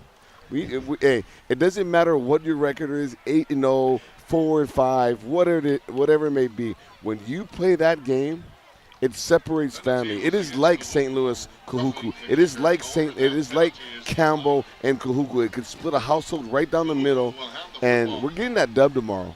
We're getting that. You got me fired up. Put me in, Coach. You heard it here first. Utah pulling the upset over BYU, according to Darnell Arsenault. That's what we do, man. And speaking of records, I'm glad you brought that up because Campbell coming in 6-0 in OIA play, 9-0 on the season. Kahuku, it looks like an off year, 7-4, 4-2 in the OIA, but you remember they played two of the top teams in the country and lost, and then lost 2 OIA games, partly because of injury. So battle tested. The record, you can throw them out when this game is concerned because battle tested. Both these teams are not going to be playing just state level football. They're playing national schedules. This Campbell program, under the tutelage of DJ Johnson, obviously we know about Kahuku. Both these programs now, they're on the map nationally about playing top caliber, and it's something that these programs pride themselves on. 5-yard penalty on the Kahuku false start there. And that's going to result in a 5-yard penalty and then an incomplete pass as you get ready for the 2nd and 15. Let's pause 10 seconds for station ID. You're listening to OIA Football, presented by Timmy T Sandwich Shop. Home of the Dallas Cowboys, KGU AM, K236CR, Honolulu is the Hawaii Sports Radio Network on 95.1 FM and AM 760. Welcome back to Farrington High School. Kyle Galdera and Darnell Arsenault here with you. The OIA Open Division Championship on the line. So far, Campbell within a slim 12-11 lead. 2:14 left to go before halftime. But Kahuku has the ball and a potential to take the lead before intermission. It's going to be 2nd and 15 here for Matai Fuiava. And he's going to sling it out to the left side. Receiver dances around a bit. And there will be a positive gain. However, after the 2-yard, make it a 1-yard gain, it's going to be 3rd and about 14 coming up for the Red Raiders. Yeah, the Cougar Red Raiders end up going to a quads right, trying to run a single-side jailbreak screen. The blocking just didn't pan out. The Sabres do a great job of diagnosing the screen and running and rallying to the football. So the clock continues to run. Campbell surprisingly not stopping it, even though they have one timeout left. They're content to hang on to this 1-point lead. As Fuiava waiting for the shotgun snap with quads to the right side. Takes a 5-step drop, dancing around now, is going to scramble to the left side. Fuiava smartly runs out of bounds. His Ohana in front of us kind of took a collective gasp there as they saw their quarterback about to get hit, but he ran out of bounds. And that'll bring up the 4th and long. Campbell is going to get the ball back. And I played the position. You can tell me that a quarterback, after 3-4 weeks is comfortable in offense, and it takes months, it takes years to gel with your offensive receivers and offensive line and get in the cadence and understanding concepts. And you can still see that Fuiava is still learning this offense and trying to figure out all the little nuances of where to go with the football. And he's doing his best. Right now, the offensive line is a little struggling and giving him time to decipher what the defense is doing. And that's going to be a beautiful 40-yard punt by Kahuku, flipping the field, giving Campbell the ball back at its own 13 with only 1:10 left before halftime. Right here is do not do anything to hurt yourself. Kahuku has 2 timeouts, I believe, or 1 timeout, and you really want to get yourself off the field. Campbell, you get the ball back first to start the half. So right here is really, how do I eat up 1 minute and 10 seconds? Sakapulotele comes back with that 1 timeout under his belt, running the offense here. And we'll see if they do, Darnell, play it conservative, take the clock down, or if they try to maybe get some yards and see what happens. So the Campbell offense, 4 receivers, 2 to either side. Sakapulotele gets it and hands it off. It looks like a conservative play up the middle. And Sansano's going to be stopped for a loss of 4. Clock continues to run under 1 minute. I don't think Carvalho's going to call a timeout either. I think they're both content, saying, hey, this is an even matchup. We're all healthy. Let's see if you guys do anything for me to call my timeout. this should be the last possession or the last play of this half. Yep, they just got to get it under 40 seconds and put the ball in play, and they can take it to halftime. Campbell leading 12-11. Sakapolatelli in the shotgun, but still looking like he is going to run that draw play again. Claps his hands, and indeed oh my, it's picked, it's, okay. It was deflected, almost picked off, and then deflected back to Campbell. It's going to be a successful catch by Abong Perez, and here I am thinking he's running a draw. He did a play-action draw, threw it over the middle, almost got it picked off, and fortunately for Campbell, they hang on to the ball. And my line of work when I play golf with my friends, and you hit one and it hits the tree and bounces back in the fairway. That's my shot. We say, you living right. Sakapolatelli is living right now. That should be a ball that you hand off 9 times out of 10. Yeah, he needs to breathe a big sigh of relief as the first half clock expires. And we have a good one, 12-11, the Campbell lead over Kahuku. Don't go anywhere. We'll be back with the halftime report, stats, analysis, and much more. You are listening to the Open Division Championship right here, OIA Football, live on the Hawaii Sports Radio Network.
Sports Radio Network, 95.1 FM and AM 760. Brought to you by Dial Electric Supply. Welcome back to Farrington High School. Kyle Galdera, Darnell Arsenault, and our whole crew here, including Ku'ule Agbayani on site with us, and Michael Lascaro as well. Paul Brecht back in the studio, and Ku'ule, I welcome you in for our halftime show. And it's been quite an exciting game. Not quite what we thought as far as offensive fireworks, with Campbell leading 12-11, but more so along the line of what Kahuku is known for. Kind of a grind them out defensive game, lean on the special teams, and hopefully for their sake, good things will happen. Yeah, and it's a little opposite what a lot of us were thinking in the beginning, just having really strong quarterbacks, especially someone like with Campbell and Jaren Keave, Sangapolu Tele, and then Matai Fuiava having a few more weeks here with Campbell, and we know all the type of potent offense they can produce. But you're right, it's been mostly now about the defense and, as Darnell has been saying, these special teams. And I can attest, when Darnell joined my show this morning, he was all about these special teams, and it's playing out right now. And for the quarterbacks, you mentioned Fuiava, 5 for 9 for 75 yards and a touchdown. 62 of those yards came on the long touchdown strike to Ka'anga, number 6 for Kahuku. And then on the flip side, Sakapolatele, 143 yards and a score, including a 40-yard pass. So basically the quarterbacks are doing their job.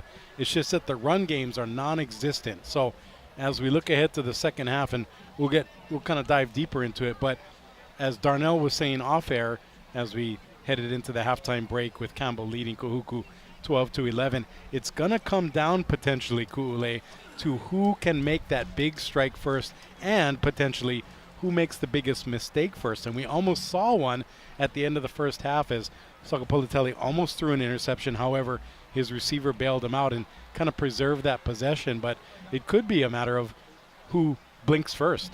Yeah, and then there's been some of those, I feel like there's been a lot of oohs and ahs in the crowd right throughout this whole first half, because some of the plays are right there. Jaren Keave, Sangapolu Tele making some plays with his legs, and he'll sling the pass, but sometimes it just doesn't get there, or the Kahuku defense is perfectly timed. I mean, we were talking about some of those pass breakups where they're timing it perfectly, where it's the borderline between a PI and a non-PI. So credit to this Kahuku defense, and it's been phenomenal to watch so far. If you're just tuning in and you look at the score, 12-11 in Campbell's favor, but if you like just well-played football, and that's what we were expecting, this game, this first half has been exciting so far. And when we come back, we'll continue our halftime show, brought to you by Timmy T's Sandwich Shop. So far, Campbell with a 12-11 lead over Kahuku. You're listening to the OIA Open Championship game right here on the Hawaii Sports Radio Network.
On the Hawaii Sports Radio Network, 95.1 FM and AM 760. Brought to you by Hawaii Pacific Health. Welcome back to Farrington High School, your home exclusively for OIA Sports right here on the Hawaii Sports Radio Network. We have the OIA Open Division Championship game, and while Kahuku is trailing Campbell 12-11 in this one, we want to let you know that up on the hill at Kamehameha Schools Kapalama, it is St. Louis leading Kamehameha big, even though it's on the home turf of the Warriors, 33-9 in the fourth quarter. So it's looking like, Darnell, here at our halftime show, that St. Louis will win the ILH. They're going to be the number 2 seed in the state tournament, which would mean that the loser of this game is going to play the Crusaders in the Open Division state tournament in next week, pardon me. And what kind of a consolation prize is that? You win the ILH, and then you got to play one of these two teams. You know, the Crusaders had a little tough road the last few weeks, trying to figure out the whole first round winner, second round winner, but they took care of business, went up to Kapalama today on their field turf. It was supposed to be on a neutral site, but said, you know, it doesn't matter. We're going to go out there and win, and they won. And I tell you right now, though, you know, St. Louis will be ready moving into the state tournament. But, again, the OIA is loaded. I think the OIA is playing really good football, and it shows here today about on any given day, one of these teams here today can win it all. And then you still got a Mililani or Kapolei team that can still make some noise in the state tournament. Right. So basically breaking down the bracket for the Open is that the winner of this game will play the winner of Mililani Kapolei, which is no prize because both of those teams, like you said, could beat any of these two teams tonight, and they almost did. So basically what we're saying is there's no easy road to the state tournament, especially in the Open Division this year. When you get down to this time of the year of football, you want to be gelling and hitting on all cylinders. And you have 4 teams going in that state tournament after this weekend. I think we're going to get the 4 we want. Obviously, you know, both these teams here tonight, the Sabres and the Red Raiders, are in. And depending on what happens, we'll get the number 1 seed. But again, you just want a seat at the table. So let me ask you this. I threw this out on Twitter about a month ago, or X, pardon me. Why not expand the Open to 8 teams? You let the top 5 Open OIA teams in and all 3 ILH Open teams in, and then you have a true 8-team playoff. Because to me, I think in a state tournament like this, you should have Kapolei and Mililani, not just one of them, and you should have Kamehameha and Punahou if you really want the best of the Open going for that championship. I am all for that. I think we start to get to Pandora's box and see what's happening with the college level. Are they really student athletes anymore? Because now you're extending the football season for these football players another 3 weeks when they would be going on to play in other sports and enjoying their high school career. So we got to be a little careful about what we want and how far we want to push this thing, because it could end up getting like when I was at Servite in California. We ended up playing 16 games in 1 year to make it all the way to a championship. And that I believe that's too much football for a high school kid. That needs to develop. They're still growing. Their brains aren't where they need to be. And then obviously they get one shot at high school where I'm a firm believer on multi-sport athletes. So I think we got a really good formula, what we got right now. Now, do I want to see all of them in? Yeah, you darn right I do. But again, we just got to be careful on how we do it. And when we come back, we'll have the second half of action for you. This is the OIA Open Division Championship. So far, Campbell leading Kahuku 12-11 exclusively on the Hawaii Sports Radio Network.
Welcome back to Farrington High School. Kyle Galdera and Darnell Arsenal rocking out here to Earth, Wind, and Fire. Yes, Halftime sir. wraps up. It's been a Earth, Wind, and Fire type of game. A little slow jam to start. Campbell with a 12-11 lead over Kahuku.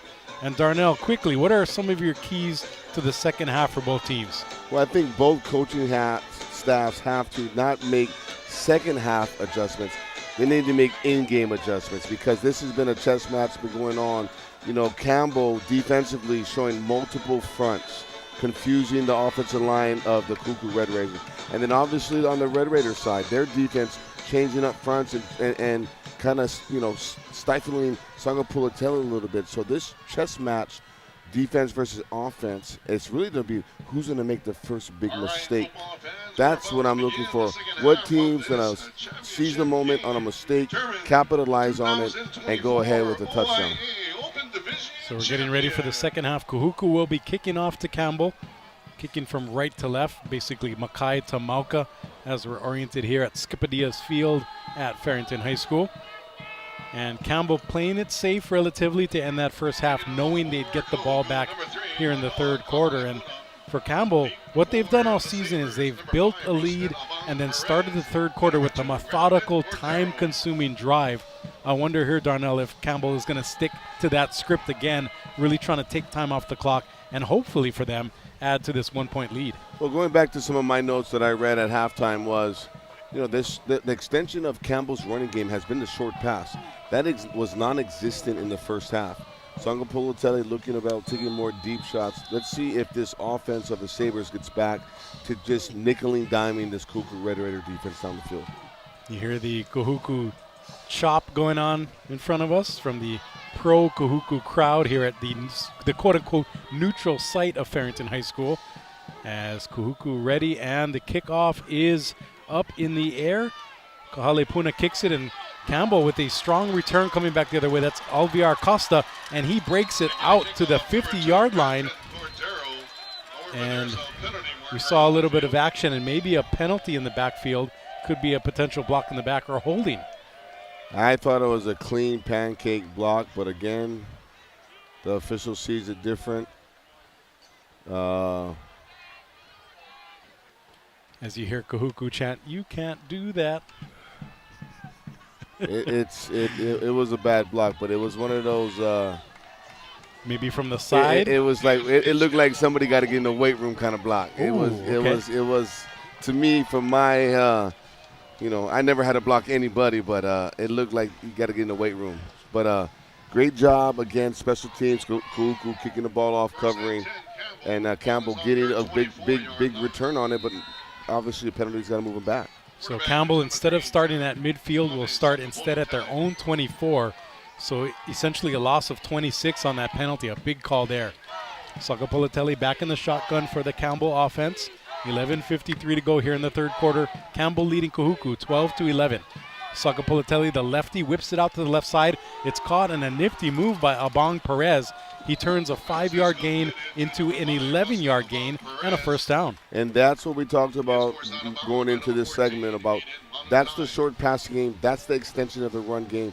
Sangapulatelli throws a 15-yard, 5-yard gain out route and gets 11 yards. That's what Campbell needs to do to generate this offense and get them moving in the right direction. And you alluded to it throughout the game and even in the pregame, Darnell, is this short pass game of Campbell acts as their run game. It's something that I think the University of Hawaii should do more, is use that quick slot out, the slot pass, as a running attack. Campbell doing it well tonight. Yes. Speaking of that, 2 slot receivers to the right, a trips bunch to the right side. Sangapulatelli, he's going to be sacked. Oh, fortunately, it's an incomplete pass, which should be intentional grounding. It is, but Sangapulatelli's lucky they didn't call that a fumble because that would have been an easy touchdown for Kahuku.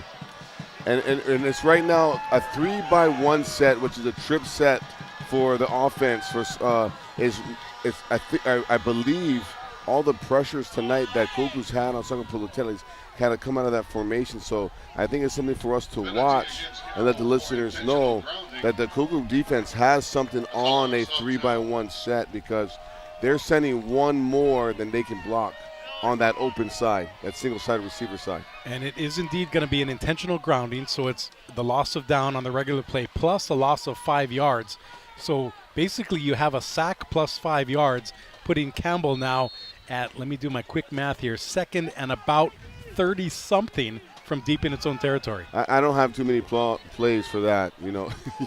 You know, this is where you want to move the pocket.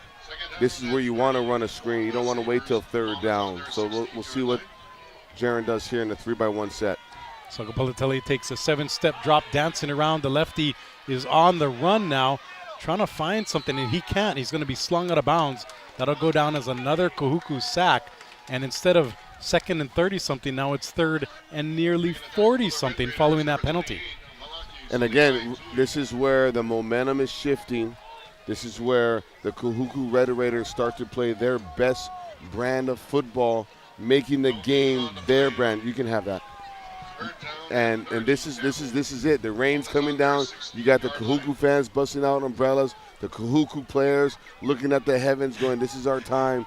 This is high school football at its best. And unfortunately for us, the umbrellas in front of us are going to make it a little hard to call the game. So we're going to do our best here as we're doing this without any kind of covering. We're in the elements here on a Friday night at Farrington. Loving it. You got to love it. Third and very long, close to 40 yards away, and it's going to be even longer as Campbell's going to be called for a false start. And let me go back to that first penalty. I think it was unnecessary roughness because instead of resetting the chains, they kept the chains out at about the 36-yard line, which tells me that it was something post-play, which is what led us to this incredible yardage that Campbell needs to overcome. That's the only thing I can think, because a block in the back would have started 1st and 10 from where they enforced it. Yep. So after all that, Campbell now with third and at least 40 coming up here. Not much in the playbook designed for that, but Sagapalatelli will hand it off, and another flag on the play. This one is going to be about a 10-yard run, and my guess is Kahuku will decline this if it is an offensive penalty. And just the body language of the Sabres doesn't look good. You know, you want to come out of half. You want to be hitting on all cylinders. You want to have some momentum going. And again, this is for the Open Championship. This is what you wake up at 5 in the morning for all summer long. And so for them to come out and not produce on this first opening drive it's a little alarming to me. So that penalty is going to be declined. It'll bring up 4th and about 30 from the Campbell 20-yard line. And Campbell will punt it. Luckily for them, they have the wind at their back. Yep. As we're near 2 but minutes again, gone. this is somewhere where you could out-kick your coverage with the wind at your back, really opening up some lanes for Mana Carvalho. Yeah, that's a great point. The dangerous Mana Carvalho back there for Kahuku to receive. 2 minutes gone here in the third quarter. Campbell still leading, at least for now, 12-11. A good punt takes a Kahuku bounce, and it's going to be stopped by Campbell at the Campbell 45. So Kahuku basically will get the ball in great field position at the opponent's 45, and we'll look to get something going on offense right away in the second half. I look for the Kahuku Red Raiders to really just come out and just try and establish the run a little bit. And that might be with some bubble screens to Mana Carvalho or getting the ball to number 10, Fiatao, and just trying to have an opportunity just to create some second and mediums or some third and shorts instead of having to play behind the sticks. As Kahuku gets ready here, it's a quick snap and a handoff up the middle, and that's going to be well read by Campbell, holding Fiatoa to about a 2-yard gain. And it looks like we have another penalty, and as we sort that out, we remind you that OIA Sports on HSRN is brought to you by Dial Electric Supply, Hawaii's premier lighting distributor and supplier, lighting up Hawaii since 1972. And Darnell, we thought the scoreboard would be lit up a bit more than the 12-11 score we have now in favor of Campbell, but we'll see if that changes here in the second half. You know, always these championship style of games, they bring out the best. I always believe defensively. You know, all the hype goes to both these quarterbacks all week long, and these defensive players, they go, hey, you know, we play too. They want some respect, and they want to stand on business. And so great job by both these defenses tonight stepping up. And it's going to be a holding penalty enforced against Kahuku. So it's been a tale of the penalty here in the second half as Kahuku facing a 1st and 20 now, back in its own territory at the 46. And it's going to be a fake toss turned into a draw up the middle, and that's going to get 6 yards back for Kahuku. Nice job, nice play design there, cutting back some of that penalty yardage. Yeah, they run a nice fake toss and run a counter, slot counter underneath. But I'm going to tell you right now, again, my stud for player of the game, Lave, comes up and makes a tremendous play from the secondary in the backfield. So this guy is running around offensively, making some plays, scoring a touchdown early, and then obviously making some plays on the defense end of the side. So you're saying you love what he has to offer? I love him a lot. Second and long coming up here for Kahuku. 8:50 to go in the third quarter, trailing Campbell by 1. Fuiava backs up 7 steps and more. Oh, almost has that one picked off. Luckily for him, it floated out of bounds. And Coach Carvalho is begging for a roughing the passer penalty that he's not going to get. And I'm thinking it's because the quarterback was starting to roll out a bit and maybe lost some of that protection, even though you shouldn't. But it maybe looks a little different for the referee. There might have been a roughing the passer, but there's about 2 offensive linemen 20 yards down the field, and the ball went down the field. It should have been an illegal man downfield also. So it's nice to see the officials just eat their flags and say play on. And we would have had the same result, offsetting penalties anyway, because now we get a 3rd and 14 for this Kahuku Red Raider offense. Yeah, an interesting spot here for Matai Fuiava, the transfer from St. John Bosco. Now quarterback in the Kahuku offense. 5-step drop, looking up the middle, and he is going to be sacked. A nice job by the Campbell defense putting the stop on the Kahuku offense, and that'll bring up an opportunity to get the ball back for Campbell. Fuiava needs to let that ball go to his outside Z receiver. We have a term saying if you're even, you're leaving. He has to anticipate his receiver getting to that next window. He had a skinny double post on his right side. He's just got to have faith and let it rip. So Kaimana Carvalho would be the punter for Kahuku. You always have to think, even though it's 4th and forever here, that you have an athlete back there, so you never know if he's going to take off. But Carvalho does punt it away, a bit of a knuckleball as this ball bounces in favor of Kahuku. Campbell lets it go, and the Red Raiders will pin Campbell back in its own 20. And we'll see when we come back what Campbell can get going here. 7:51 left to go in the third quarter. Campbell with a slim 12-11 lead over Kahuku. You're listening to the OIA Open Division Championship game right here on the Hawaii Sports Radio Network.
OIA Athletics on the Hawaii Sports Radio Network, 95.1 FM and AM 760.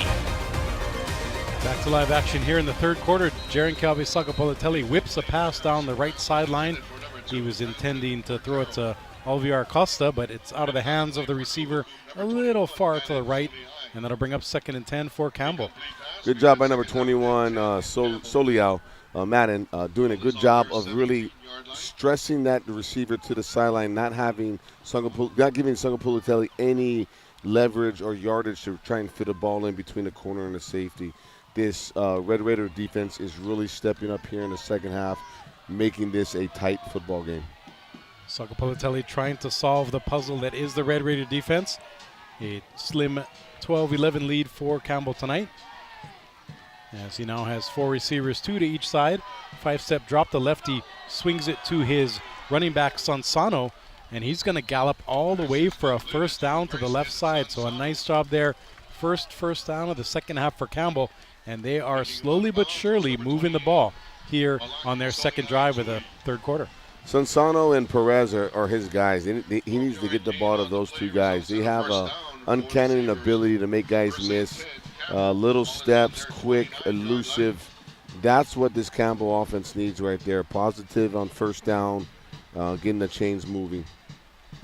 So Campbell moving in a modified no huddle, but yet not in a hurry. They know that if they can, even though the clock is stopped now, if they can whittle the clock down a bit, they can control this game. Sagapolitelli, 2 receivers to either side, gets the snap.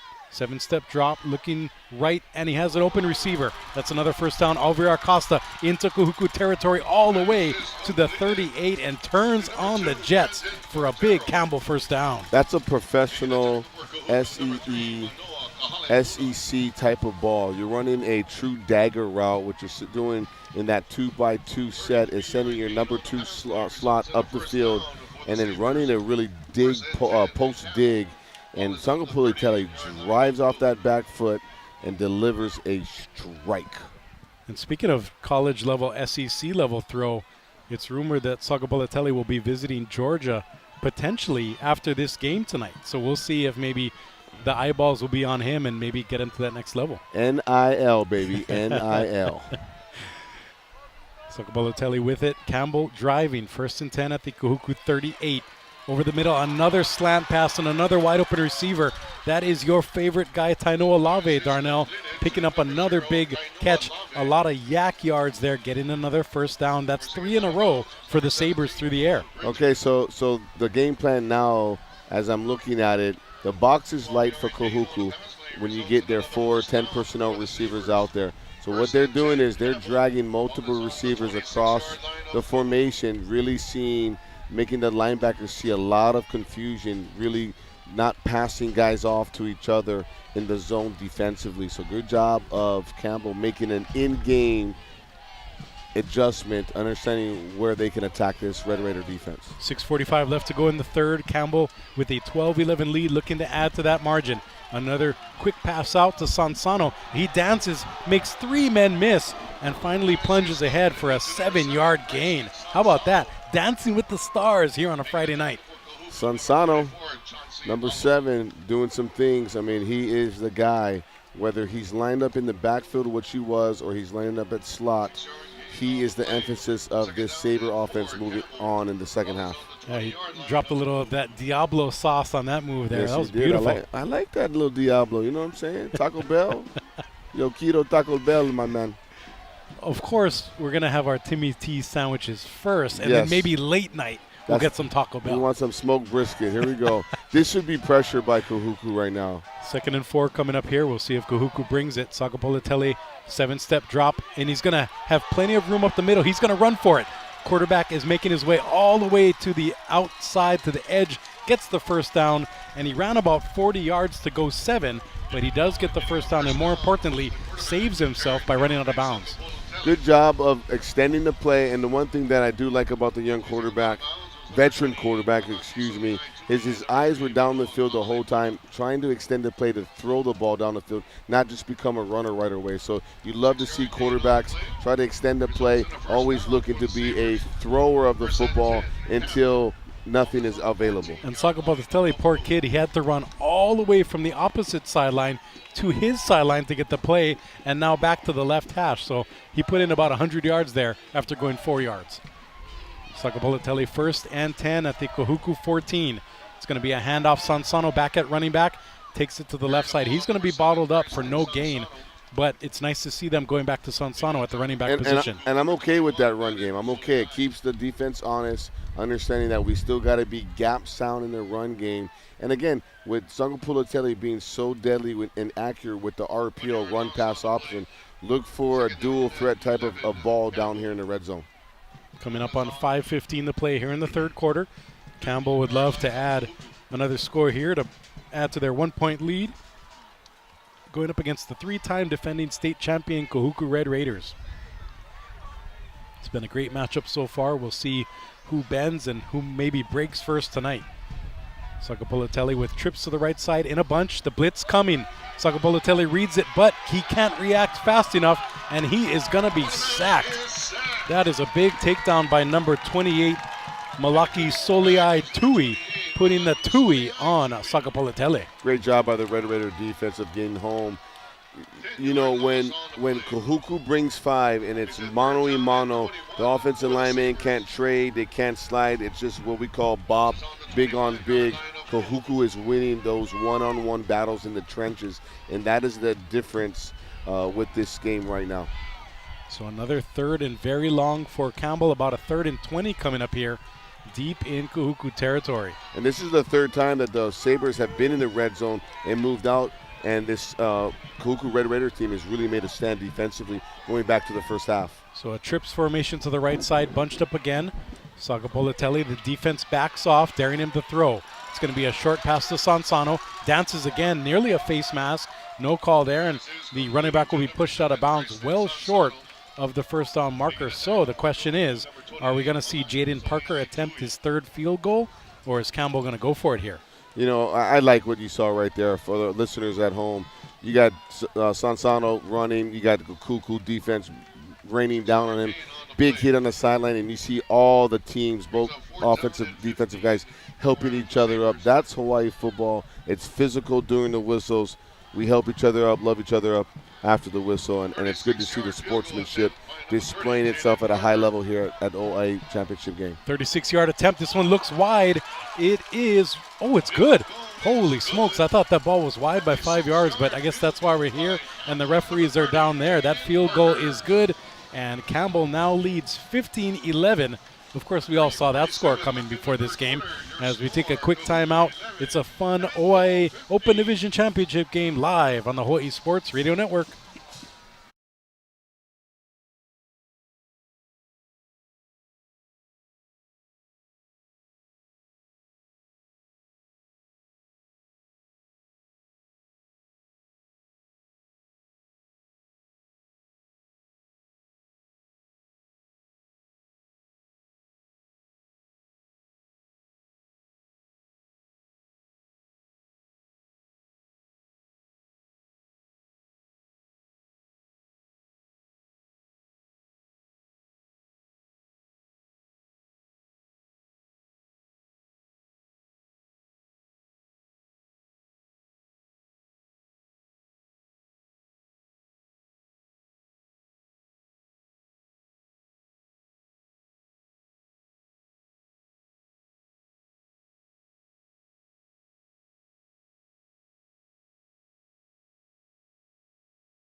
Welcome back to Farrington High School. Kyle Galdera and Darnell Arsenault here with you live on a Friday night. It's been a fun one so far. Campbell inching out ahead of Kahuku 15-11 on the heels of 3 Jaden Parker field goals. And it's going to be a touchback on the ensuing kickoff that'll give Kahuku the ball at its own 20. But Darnell, it's been a tale of special teams so far tonight. 4 total field goals, not what we expected. You know, special teams, it's everybody preaches, you got to win that 1/3 of that game. And, but both teams, that you can tell they spent a lot of time on it, and super impressed by both kickers here tonight. But, what I am impressed about is I'm looking at the Campbell sideline, and they have this shirt that says, rooted, not recruited. That's just a little notch at the Kahuku Red Raiders, I think. There's all this speculation about bringing players in. I'm sorry, I got to talk about it because, it is out there. But I always feel like, if players want to come play for your programs and it's within the rules, then hey, come bring your talents. And right on time, right on cue, Matai Fuiava, a transfer from St. John Bosco, hands off on a loss of 1 there. So the transfers are active from basically every school in the state has the potential for it, but Campbell takes pride in not having a lot of it. We'll put it that way. Except Wailua too. You know, we're stuck with what we got. We make gourmet meals out of a cupboard, baby. We can make it. Give me some Simon, some salt, and some rice, and we can have a gourmet meal out in Wailua. You got some Ono Terry burgers. I There can you attest go. to that. You know that. This pass is nearly picked off by Campbell. 3rd and 11 coming up. And right now, Kahuku has their back against it, down by 4, pardon me. And it seems like we have an injured Kahuku receiver. Is that Mana Carvalho? Yeah, let's see who that is. Lamana Carvalho is talking to the training staff now. And the good news is he's standing. Now we'll see how mobile he is as he continues to talk to the trainers. And he is going to walk off on his own power. Seems to be okay. I think he took a little slip running the inside slant route. And those are those RPOs, again, by Fuiava that you want to see him be able to put his foot in the ground and deliver and make those throws. Again, I always believe as a quarterback, continuity is the biggest thing. You can do it in practice, but when the lights come on, it's got to be second nature. And you can still see that he's got a lot of talent, and he's going to be a good one in the future. So that Sports Injury Report brought to you by Hawaii Pacific Health, creating a healthier Hawaii. 3rd and 11 here for Kahuku. Going against the wind from Makai to Mauka. 3-step drop by the quarterback Fuiava. He slings it out to the left side, and it's going to be completed. And a nice, not only completion, but enough for a first down. That was a great pass into the wind, finding his receiver where only he could catch it for the moving of the chains. And that's a great play by the young QB, and it's basically a flood route. Again, a trips formation, number 1, taking a take-2 post, number 2 or number 3 running a flat to hold the flat defender, and then basically you're running that number 2 slot and trying to find that cell corner route over the flat defender, and he does a nice job of floating it inside there. Great execution. Fuiava in the gun, clapping his hands, gets the snap, hands it off. It's going to be a scamper up the middle by Malosi Fiatoa, and he's going to bounce around, bowling ball around a bit, and he's going to pick up a hard-earned 6 yards, moving up to the 39 of Kahuku. And that's okay. That's a good run. It's not pretty.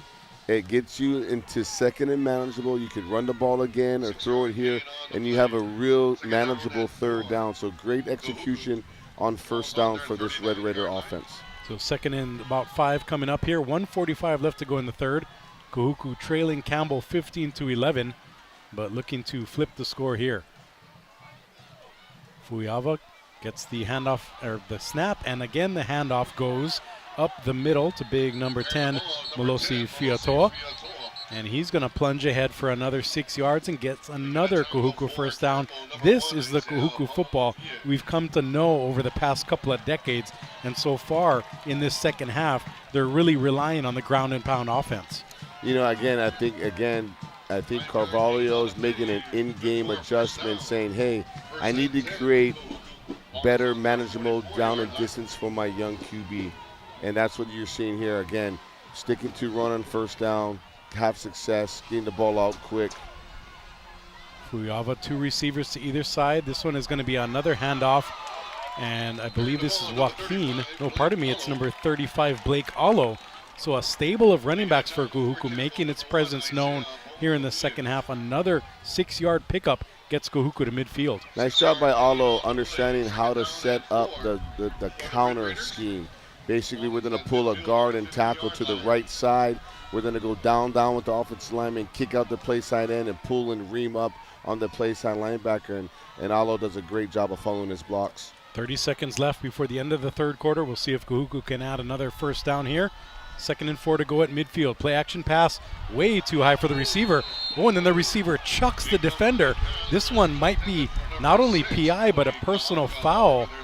And we'll see what the call is here. But that was a big play. Campbell frustrating the receiver for Kahuku. That was Kale Lerner, who gave a forearm shiver right to the face of the defense. Well, there's a couple of penalties that could be thrown on that. The ball was in there being thrown to him. He had hands on the receiver. It could have been offensive pass interference before the personal foul that went down. So there could be multiple multiple fouls on this play. And the rain begins to fall again here in Lower Kalihi.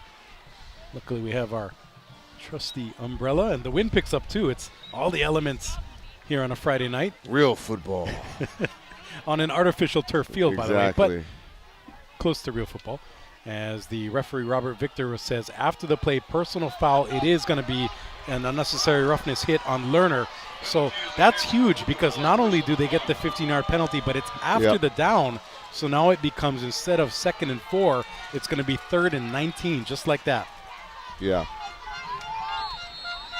And you hate these self-inflicting wounds. So 3rd and 19 for Kahuku coming up here. We'll see what Fuiava can do. Maybe pull a trick out of his bag here. Over the middle he goes. He has a receiver, and he connects. It's going to be a touchdown. Nobody's going to get him. Kahuku has the lead. It's a touchdown strike to Aiden Manutai. And just like that, the Red Raiders strike back, and they lead Campbell late in the 3rd quarter. Wow. It was a very, very basic play of a sprint out and just basically running a single side post. Looks like the defense, looks like the DB got his eyes in the backfield and lost sight of the receiver. That is the first big play of the second half by this Red Raider offense. And then now they go for 2 to go up by 4 points. They're going to run the muddle huddle, so they could excuse kick me, it.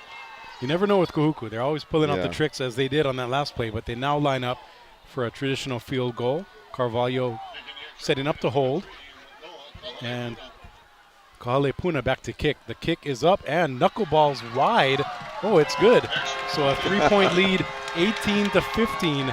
Not your traditional score, but Kahuku will take it. They're up by 3. We're getting some more points. And we're going to keep it here as we're near the end of the 3rd quarter. But we talked about the quarterback Fuiava maybe going to his bag of tricks. He was in his bag there that beautiful pass over the middle. And like you said, Darnell, it was a pass that maybe the DB got a bit kind of sucked in, knowing that Kahuku hasn't been going deep, and then kind of did one of those, oh no, here he goes, as the receiver ran right by him and made that relatively easy touchdown strike. And what you see there, it's really those kind of plays for a young quarterback that hasn't had a lot of time with this offense. It's really a one-man read. You know, you got basically you're sprinting out. You got a high-low read. Do I take the low guy? Do I take the high guy? And those are real simple for a quarterback trying to get in rhythm with his receivers.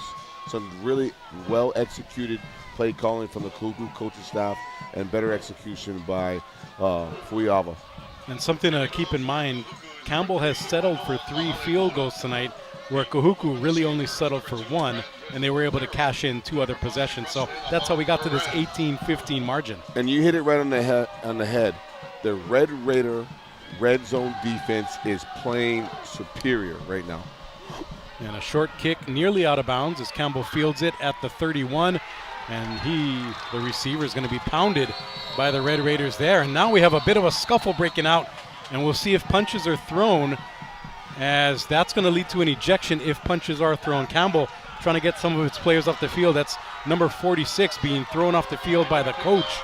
And number 46 is Tristan Ribuka, the senior linebacker, and we'll see if there were punches thrown, because every punch is an automatic ejection in high school football.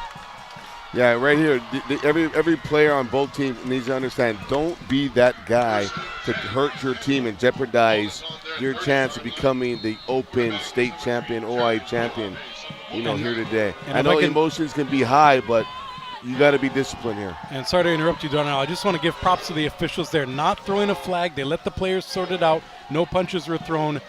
They want to keep these players in the championship as long as they can.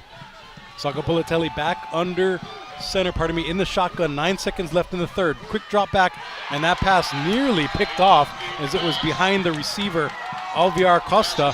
And Kahuku, I think it's safe to say, has completely regained momentum here in this ballgame. We have 3 seconds left before the end of the 3rd. Kahuku with the 18-15 lead over Campbell. And bad news for Campbell is when the quarter flips, they're going to have the rain and wind in their face. This offense is pressing a little bit here now from this Campbell unit. You know, not being able to run the ball. Their short passes aren't there. The defensive line of this Red Raider defense getting home. They need to get some success again, getting the ball to Sassano or to Perez or Costa. Sakapolatelli here, 2nd and 10 coming up at the 31 of Campbell.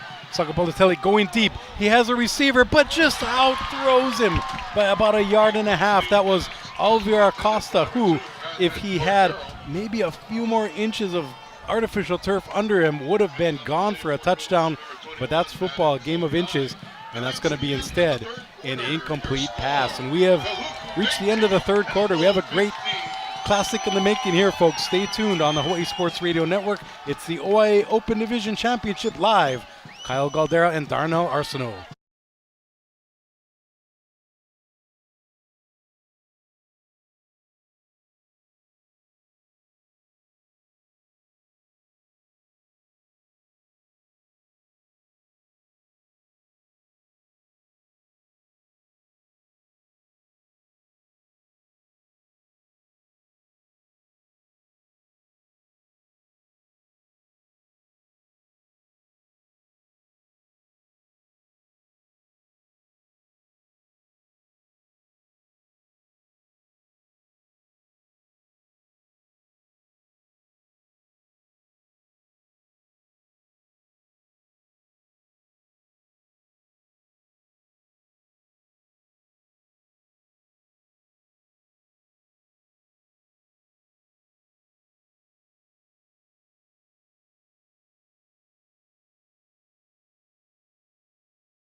Supply.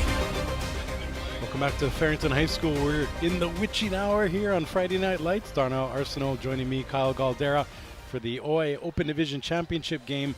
Kahuku storming back to take an 18-15 lead here as we get the 4th quarter underway. And Campbell, again, going backwards. That beep, beep, beep. The truck backing up with a, I was going to say false start, but it's actually an encroachment on Kahuku. You know, this offense by Campbell needs to get something going. You got to keep your defense off the field if you're this Sabre unit right now. So getting something positive here, picking up this first down is crucial. And this Kahuku Red Raider team has got a lot of momentum. The fans want to get in the game, so this is a big 3rd down. Yeah, 3rd and short. Campbell 1 for 7 on 3rd down tonight. They're trying to make that stat a bit better. Sangapolatelli goes deep into double coverage, and that one is chopped away. A nice play there by the DB. That was number 21, Madden Soliai, on the spot for Kahuku, making a great play there. You'd like to see Jaron, they go a 3-by-1 formation. You'd like to see Jaron get off of his single receiver side and work to his backside routes. He had a dig route by the number 3 receiver cutting across the field. So if he can work through his progression as a quarterback and not just stare down his primary receiver, he had some opening in Windows backside. And Kahuku forcing what appears to be a punt by Campbell.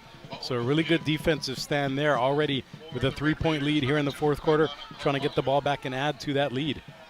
You know, this is where these Kahuku teams make their money and make a living over the last couple of years. They thrive in these moments when the game is on the line. They tend to make the right decision as a coaching staff and obviously as players. Isaiah Pangofie back to punt the ball for Campbell. And back for Kahuku, Mana Carvalho, the do-it-all athlete, as Campbell's going to call a timeout here. And I was wondering if they might consider going for it as they take that play clock all the way down to 0. and we'll see what Campbell does following the break. We're going to take a timeout as well and be right back. You're listening to the OIA Open Division Championship right here on the Hawaii Sports Radio Network.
AM760, brought to you by Hawaii Pacific Health.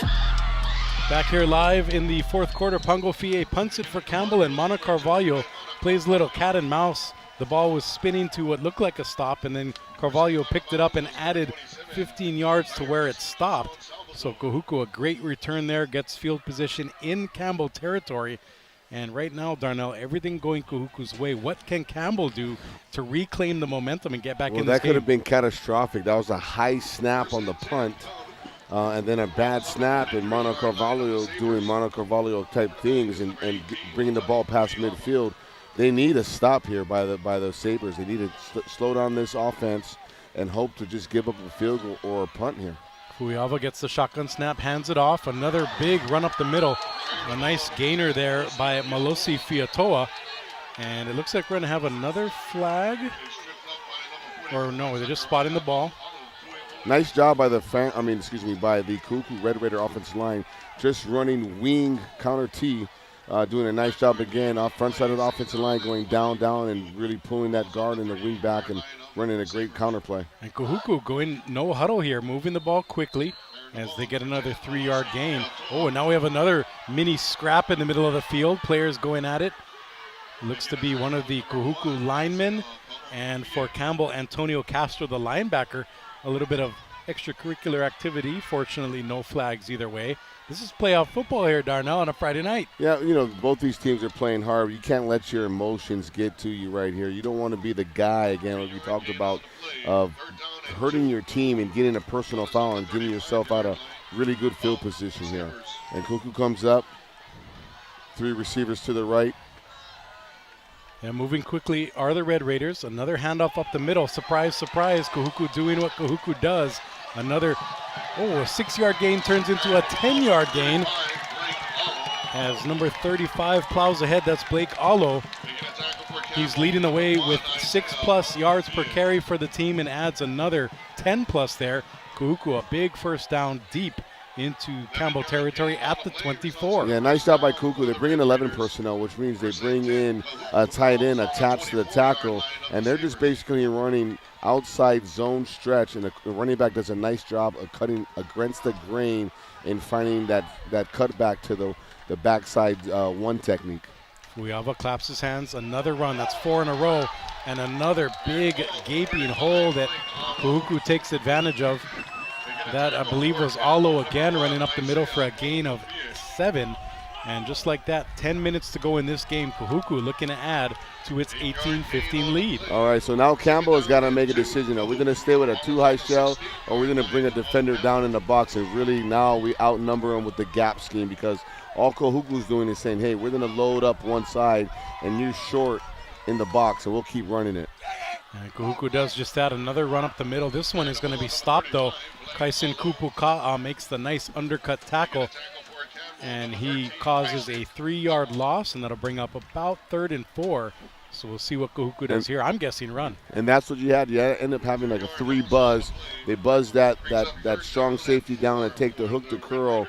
End up having that play sign linebacker be able to fill that B gap and not have to worry about any type of RPO. So good job, good adjustment by the Campbell defense about making sure they have every gap accounted for defensively. So Kahuku sending Carvalho in motion. Fuyava claps his hands, gets the snap and gets another positive run, shedding tacklers and scampering into the end zone. That's going to be a 23-yard touchdown run. Malosi Fuyatoa puts the exclamation point on that touchdown. Kahuku up by 9. And Fuyatoa puts the boom on Pungofie. I tell you right now, both met in the A gap, and Kahuku wins that battle. And what a great job by the offensive line for the Red Raiders saying, hey, coach, let's put the game on our backs. Let's run the ball here late in the 4th quarter to go up, obviously, close to 2 possessions here with 10 points. And a complete turn of events here. Kahuku was down early, down by almost 10. Now they've flipped it with the extra point here, right down the middle, putting Kahuku up 25-15 with 9:03 left in this game. We're going to take another break, but we'll be right back. Don't go anywhere. You're listening to the OIA Open Championship game right here on the Hawaii Sports Radio Network.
Welcome back to Farrington. You would think we're at Kahuku with the way this crowd is acting. I don't know about Kahuku. I thought I was at Rumors the way this guy was dancing on the cage over here.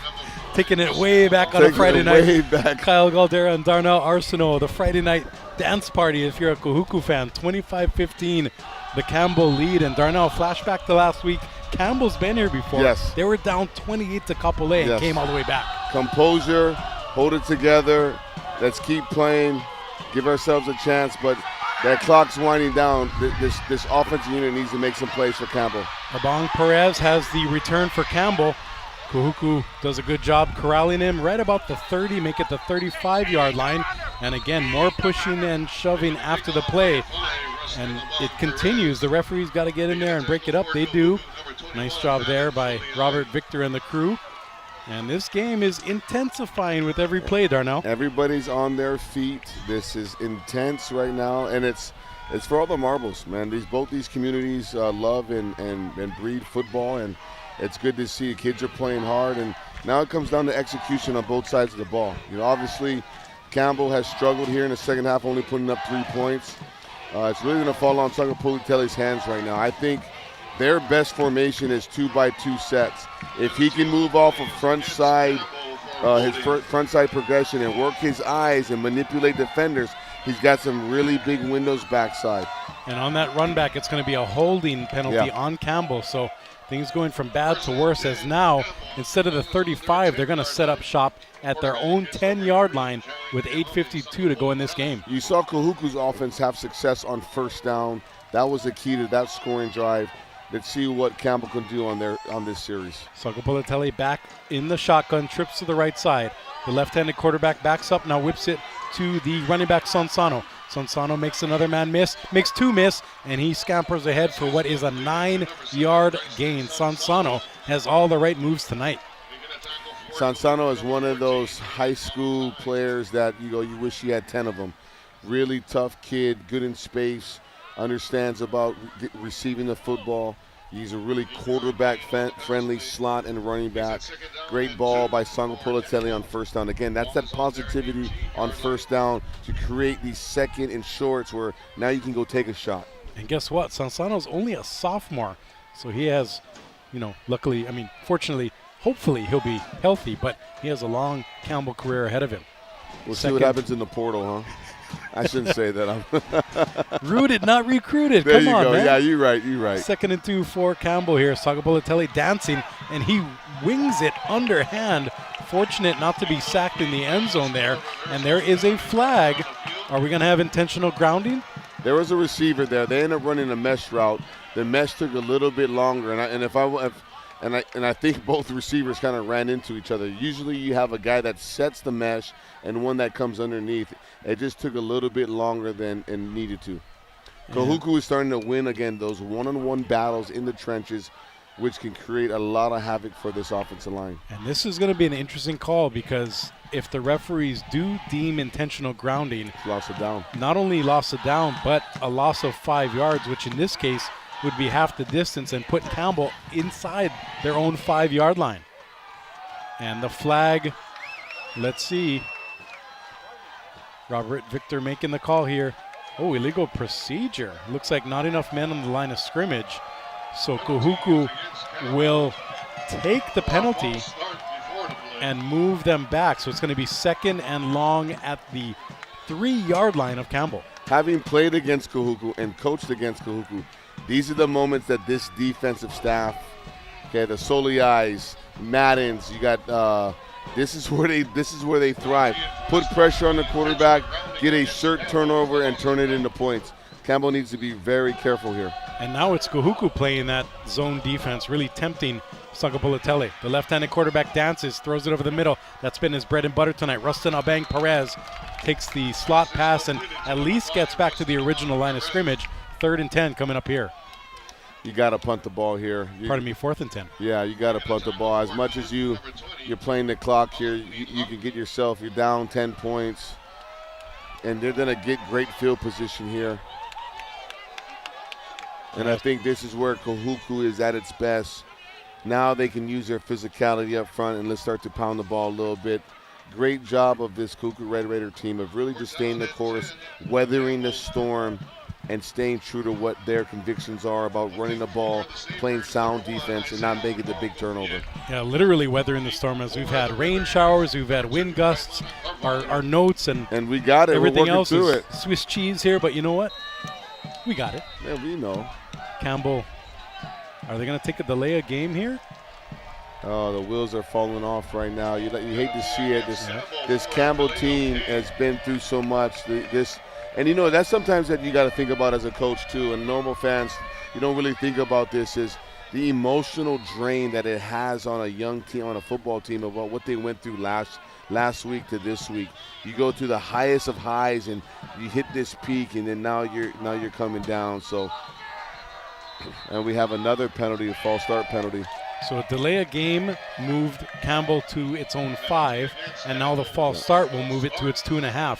And again, I'm a body language guy. You start to see Sagapolutele and his receivers heads down. And again, it's such an emotional roller coaster week to week. And these are young amateur players that are trying to weather this. And, but you got to love the effort both these teams are displaying here tonight.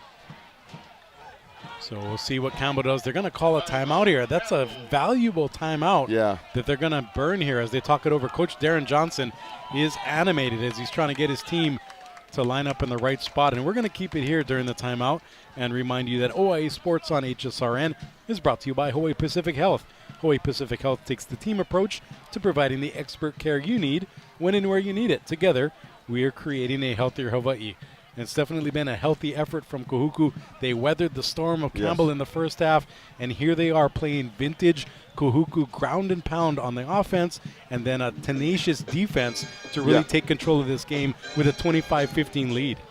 You know, and obviously these are all still coachable moments for these teams. Obviously you want to win the OIA championship, but your ultimate goal is to host a COA trophy at the end of the year. So both these teams will still have that opportunity. And again, you always have film and all these opportunities in championship games caliber that are building more, understanding of the game for all these young men on both sides of the ball. So kudos to both these teams, and really on Kahuku really changing their game plan going into the second half and really executing at a high level. And just to paint the picture for you, the good news for both of these teams, win or lose, is they're in the Open State Tournament. So that's a plus. The negative is that by losing this game, you have to turn around and play ILH champion St. Louis, who just won a few miles up the hill in Kapalama from us this coming Friday. So not an easy task for these teams. Campbell looking to punt with the punter's heels. That's Pagofie, his heels on his own end line. He makes it out. He's going to throw it. It's a fake. And that ball is incomplete. And it's going to be a legal man downfield. There is a penalty. And that is disastrous for Campbell, because not only do they turn it over, but Kahuku will get it on the 2.5 of Campbell. Wow. What a call. That was. Well, I think at this point, if you're going to waste timeouts like that, you might as well put your offensive back. But again, we're not at practice every day. These coaches are with their student athletes. And to defend Campbell, that was a good play. It just wasn't executed. It wasn't executed. He was open. Right. So it looks like Pagofie didn't need to roll out as much. Maybe just take 1 or 2 steps and then try and push that ball on his receiver. Yeah, and Sakapulatelli right in front of us is kind of looking up to the heavens like, what are we doing? Obviously, he would have had a better shot of completing that pass, but what's done is done. Kahuku takes over on downs. You hear the Kahuku crowd in front of us roaring into action, and Kahuku is 2.5 yards away from adding to an already stout 25-15 lead with 7:30 left to go in this game. Fuiava back in the shotgun, hands it off, and it's going to be a run up the middle. And just short There's a fumble. It's going to be Kahuku ball, second down. The ball did bounce around a bit. Fortunately for Kahuku, they picked it up. If Fuiava pulls that ball, he walks into the end zone. And that's the one on the young quarterback. If he can just look at the defensive end, see him screaming down, he really walks into the end zone. And he ran over and talked to Coach Carvalho. Carvalho patted him on the chest. I think basically said what you said, Darnell, is make that read and have confidence in yourself, young man. Yeah. And those are the things that are going to come with him, the maturation, learning more. And again, it's tough for a quarterback to play at Bosco, go through all his cadence, learn his movements, his receivers there, and come and 3 weeks later try and do it here. That's tough. And the good news for Kahuku is even though they didn't get the touchdown, they keep the clock moving. They're trying to get it under 7. They do. Under 7 minutes to go now, and a flag. Is this a false start? It is. Kahuku's going to back the truck up a bit. Still in good field position, though. 2nd and goal after this penalty. Yeah, you hate to see it down here. We always talked about it at St. Louis or when I was at Mililani coaching. Down in the red zone, you really got to put it on your thinking cap. The offensive lineman, you got to really hold your water, pay attention to detail, and really execute at a high level. Those are championship points that you cannot take off the board right now.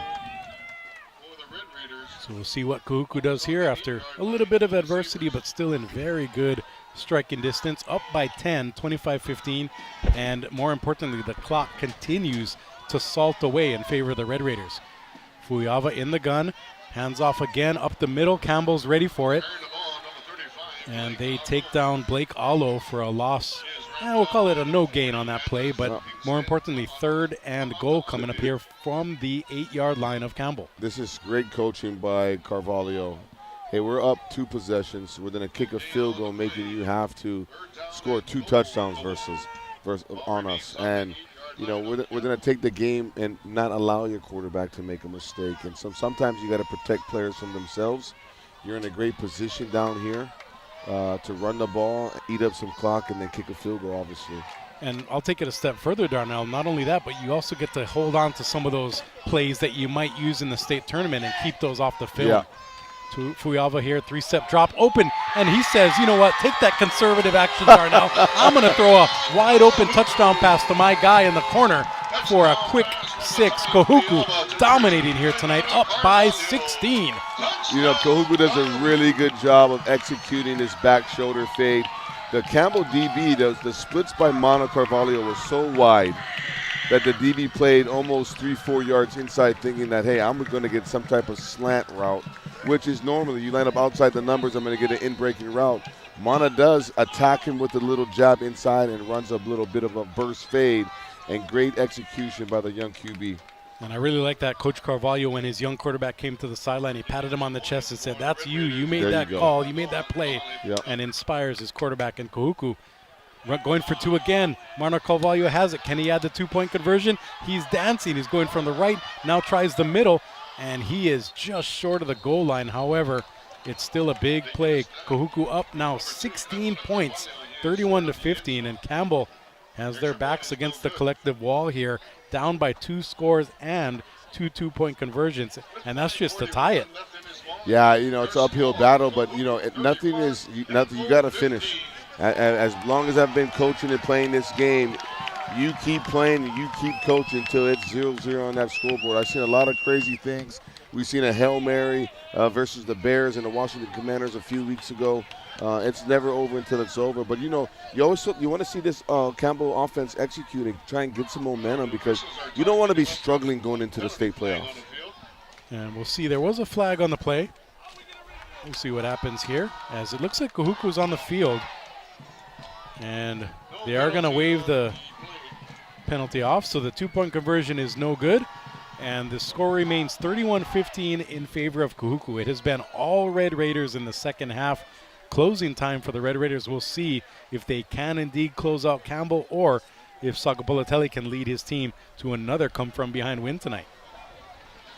You know, I see both sidelines, and it's still, I love it. You see the positive coaching by the Campbell unit, the coaches walking up, you know, talking to players. There's not one coach on either sideline that's not coaching and using all of these situations as coachable moments for these young men. And it's so refreshing to see this. There's no yelling, there's no panic on both sides, and that's OIA football, and it's at its best. I really believe that, you know, there's 3 teams from the OIA, and now St. Louis ILH team you're going to get some real high-quality football moving into the state tournament.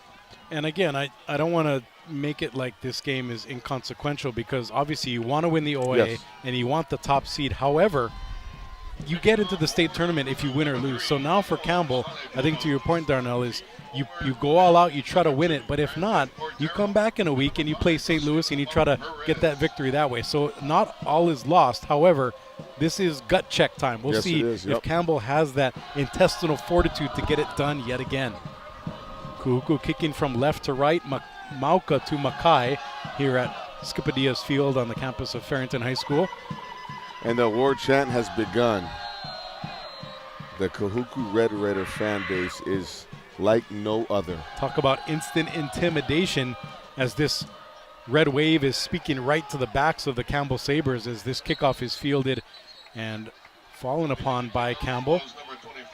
And we'll see what the Sabres can do here. 5:39 to go, down by 16. Basically 2 touchdowns and 2 2-point conversions needed just to tie Kahuku here with under 6 minutes left. You know, the difference in this second half, obviously the play of Fuiava, the quarterback from Kahuku, and the run game. But obviously the next thing is that's really stood out to me is the defensive line versus the Campbell offensive line. They're winning the one-on-one battles in the trenches, which really has affected Sakapolutele here tonight.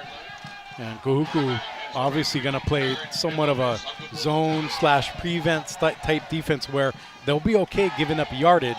They're just going to try to keep Campbell inbounds and not give up the big play. Yeah, they should be able to get some quick throws and get the ball out of Sakapolutele's hands here. Sakapolutele with a 5-step drop, the left-hander scrambling around, and he's going to be brought down, but he does get the ball away. it's going to go down as a completed pass. A nice job there by the quarterback, but it was a lot of dancing and not a lot of yardage. So a lot of time comes off the clock in favor of Kahuku. You know, I hate to see it. You know, you'd hope to get some type of communication with your quarterback so he's not having to run to the sideline every snap and then run back out. Sorry to interrupt you there, Darnell, but Sagapolatelli got banged on his right arm, his non-throwing arm, and he was kind of shaking that elbow out. So hopefully he's okay. Yeah. We'll keep you posted on that. You can't lose him. That changes the dynamics of your team. And that Sports Injury Report brought to you by Hawaii Pacific Health, creating a healthier Hawaii. Back to live action here. Campbell, 2nd and 11, hands it off. And not the most efficient play there because Campbell only picks up 3 yards and more time grinds away from this clock. You know what? I think the Campbell's got to kind of reset their offense a little bit. I know the loss of Tyson Ball, the receiver for Campbell, kind of put Sansano at slot. He needs to be their full-time running back. What he can do out of the backfield and then run the ball really puts a little bit more another dimension to this offense. Just seeing him run the ball there, he is their running back. He needs to get the ball back in the backfield. Moving forward, we'll see hopefully in the next few weeks of him getting some more touches. Campbell up against it here, 3rd and 7 from its own 37-yard line. 4 minutes left in this game, down by 16, and another pre-snap penalty. This one looks to be a false start.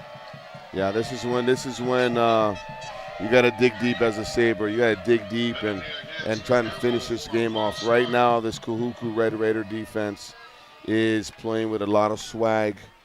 You know, hands are up. They're playing physical, relentless football.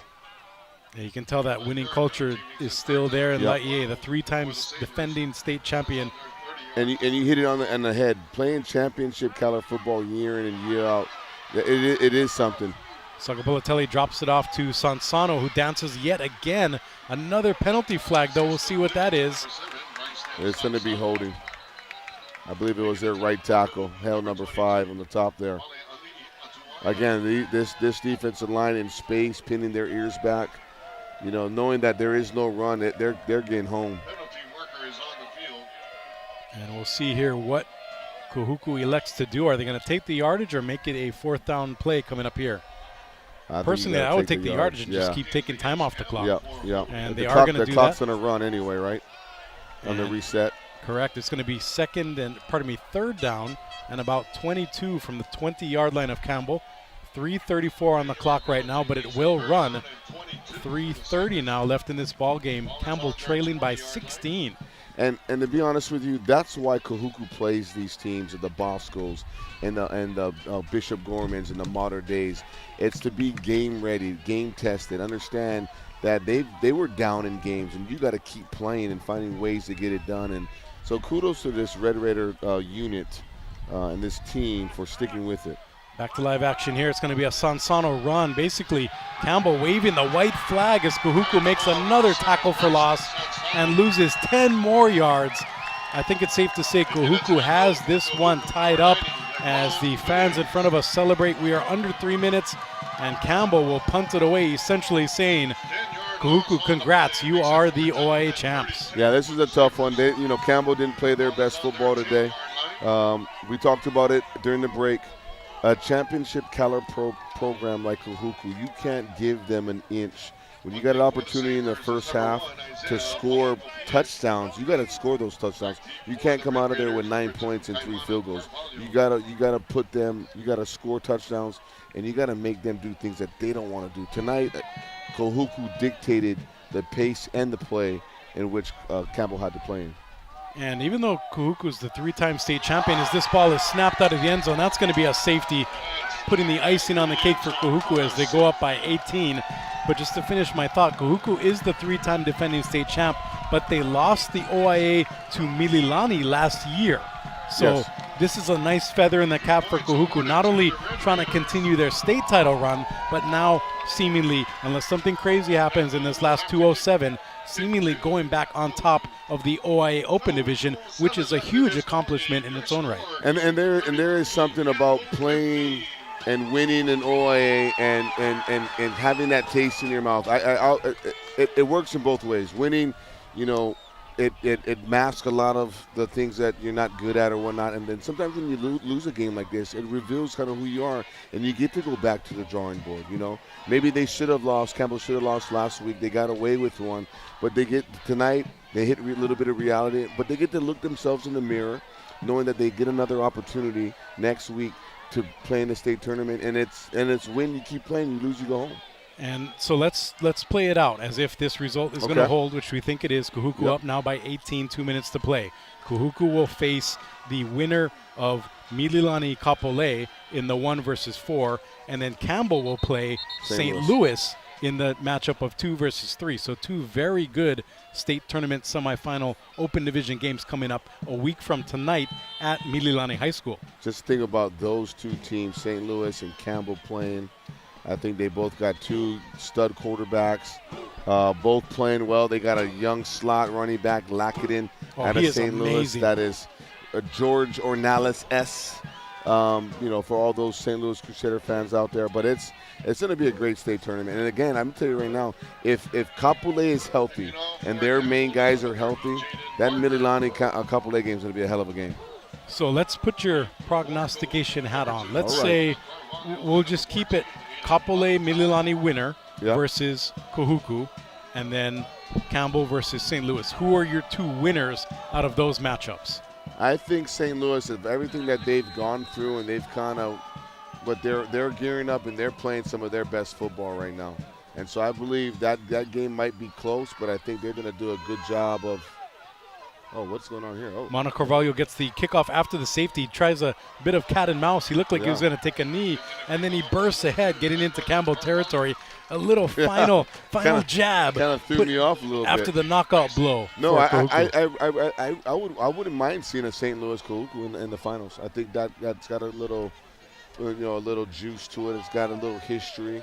Obviously, I played in a bunch of those in the last couple of years. Those matchups have been great, and to kind of get St. Louis back in that mix would be awesome to see. This Kahuku team is, I tell you right now, you got to show me another team that's been battle tested like they have and hit some ups and downs and everything. They're ready. That's why they play that schedule again. And we're on the same wavelength. I mean, all credit to Campbell, but they did play a bit of a weaker non-conference schedule, going to Kea'au and playing a game that really was almost an exhibition. Whereas Kahuku is going to play the top 2 or 3 teams in the nation, and then you get to a game like this, and it really shows. So obviously an awesome season by Campbell. They're going to finish as the runner-ups tonight, but more so credit to Kahuku for bouncing back through adversity, and now near full strength. They have their transfer quarterback Fuiava here, and with now 1:30 left to go in this game, they are cementing themselves, I think, as the favorite, not only obviously in the OIA, but in the state tournament coming up, as you alluded to. And they're getting healthy. That's the other thing is, Coach Carvalho talked to me earlier saying, man, we were hit by the injury bug, but it allowed them to really work in some young guys and develop some depth. And now you're seeing multiple receivers in the game, running backs in the game, defenders and DBs. And so this team is fresh. It's going to be really excited to see what Campbell does moving forward, and this Kahuku Red Raider team, which is the defending state champion. And as another first down run collected by Kahuku, it is most likely victory formation time. Kahuku basically just needs to take 1 knee here as the clock will wind under. We'll see, maybe they'll take 2, but essentially the game will go Kahuku's way. They line up here, get the running back as the safety man here. Get to 40, you don't have to take all they need is a good snap here. We're going to see what the back judge, he is going to make them run 2 plays. So they take the knee, they'll take 1 more, and it'll be winning time. Got to spot the ball, Kahuku. Right? And now he'll spot the ball, and now you don't have to. So Kahuku, champions again in the OIA. They are celebrating. The confetti is flying. It's going to be a party, not only in Laie, but all the way back to the North Shore tonight. The Red Raiders are your OIA Open Division champions yet again here in 2024. Great job by this. I really believe it. My game ball would go to this coaching staff of Kahuku. They did a tremendous job of getting both sides of the ball ready, getting their guys geared up. Wasn't a superb first quarter, but the next 3 quarters they played inspiring football and they did it the right way. Zeros on the clock. It is official. Kahuku is your champion in the OIA Open Division. You hear the Kahuku crowd in front of us with the big roar. It is Big Red time here tonight, and you heard it on the Hawaii Sports Radio Network. When we come back, we'll have our Timmy T's grinder of the game. The final tonight, Kahuku 33, Campbell 15. Another championship game here in the books. Your exclusive home for OIA coverage. You're listening to the OIA Open Division Championship right here on the Hawaii Sports Radio Network.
OIA Athletics on the Hawaii Sports Radio Network, 95.1 FM and AM 760. Welcome back to Farrington. You hear the Kahuku crowd celebrating in front of us. Big Red living it big here on a Friday night. Kahuku with the OIA Open Division Championship, 33-15 over Campbell. And Darnell, it was pretty evenly matched. Campbell led Kahuku 12-11 at halftime, but after that, Kahuku just ran away with things and dominated this game. Campbell, a big stat, held to just 1 of 10 on third down, and Kahuku dominating the run game. Even though, quote-unquote, only 60-40 in net yardage, Kahuku used that running game to really salt away the clock and dominate down the stretch in the second half. And it really came down to red zone scoring. Even though the Campbell offense scored field goals, the Kahuku offense scored touchdowns, and that was a big difference moving forward in this game. As the fireworks go off here in Kali'i, you got to love it. The Kahuku Red Raiders doing what they do best, always bringing the North Shore country style of living with them anywhere they go. And just like those fireworks, you can relive winning moments like this and many others at hawaiisportsradio.com or wherever you get your podcasts. And now, the moment you've all been waiting for, our Timmy T's grinder of the game. brought to you by Timmy T's Sandwich Shop. Elevate your next team event with Timmy T's. Visit TimmyT's.com to pre-order sandwich trays, cookie platters, and, of course, pickle buckets. Darnell, who is our Timmy T's grinder of the game? You know, all week long, everybody was talking about Sangapulitele, the quarterback of the Campbell Sabres, but tonight it was Fuiava, the quarterback from the Kahuku Red Raiders, 8 for 15, 3 tubs and a long of 65 yards. He came out new to this team, new to the community, new to this offense, did nothing but come out and produce a big win tonight, leading his team to a victory over the Sabres. And it's just nice to see him get into his own groove and really start to take command of this offense. So great job to him. And something really cool, I think he's actually being interviewed by the Spectrum OC16 crew. And not only was it him, but it was his entire team around him, including Malaki Soliai-Tua. So that's cool to see. Not taking the attention from himself, Yes, but giving it to the entire team. And as we alluded to, now Kahuku will take their overall OIA championship as the 1 seed into the state championship tournament, which starts a week from today at Mililani High School. So, we talked about scenarios. You made the case that Kahuku is probably the top team. I would tend to agree with you. And then we both think that it might be Kahuku St. Louis for the overall title when it's all said and done. Let's get some quick thoughts on both teams. First of all, Campbell, what do you see them doing in the upcoming state tournament? I think Campbell, the last 2 weeks, they have to refine who they are identity-wise on offense. They've had some injuries here lately, and they got to restructure what they want to do to really play complementary football with their defense. Obviously, the next team, Mililani and Kapolei, we saw what Kapolei did. Are they healthy enough? And basically, tomorrow night's going to determine. Now, the big question for Mililani is they get McMillan back. What McMillan do you get back? Is he healthy? Can he sling the ball around? They got a new wide receiver that came in from Bishop Gorman. They could be an underdogs trying to sneak their way into this tournament and play spoiler. And as we see Kahuku and Coach Carvalho raising that OIA championship trophy, your final thoughts on not only this game, but a great regular season and a great playoff season in the OIA. Now Kahuku springboarding into the OIA the OIA Open Division Championship game. What do you see from them coming up? The state of Hawaii is so blessed to have so many great young football players. We always talk about the quarterbacks and, Sangapuliteles and Fuiava, the McMillans, but you look across the board, top to bottom, Hawaii is producing offensive linemen, defensive linemen, linebackers. The list goes on. And if you're a fan of high school football, please get out there, support, go to the games, tune in to the radio shows, live on TV, because it is fun. These guys work so hard. The season is almost on a close for us, and enjoy these times, and especially during the holidays with loved ones. Enjoy some high school football, and happy holidays to everybody. Great final words from you, Darnell. But before we go, our much-deserved mahalos go out to our hard-working crew. Michael Lascaro on site, getting some great photo and stats for us. Ku'ule Agbayani keeping our equipment dry and moving. Our social media savant and on-site engineer. Paul Brecht back in the studio doing a great job keeping us on track and online. Darnell, a great job by you as usual. Your final words, but any final parting words before we head out tonight? Hey, everything runs through the Kahuku Red Raiders. Congratulations to them winning another OIA championship, and OIA football is strong. I think we got we'll get the 3 best teams in. St. Louis is in, and we'll have some really good football. And on that note, you heard the Kahuku alma mater in front of us. It's a fitting ending to tonight's game. Kahuku dominating Campbell 33-15 from the heart of Kalihi. For our entire hardworking crew, I'm Kyle Galdera. Take care, everyone. Be safe, and aloha.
Dream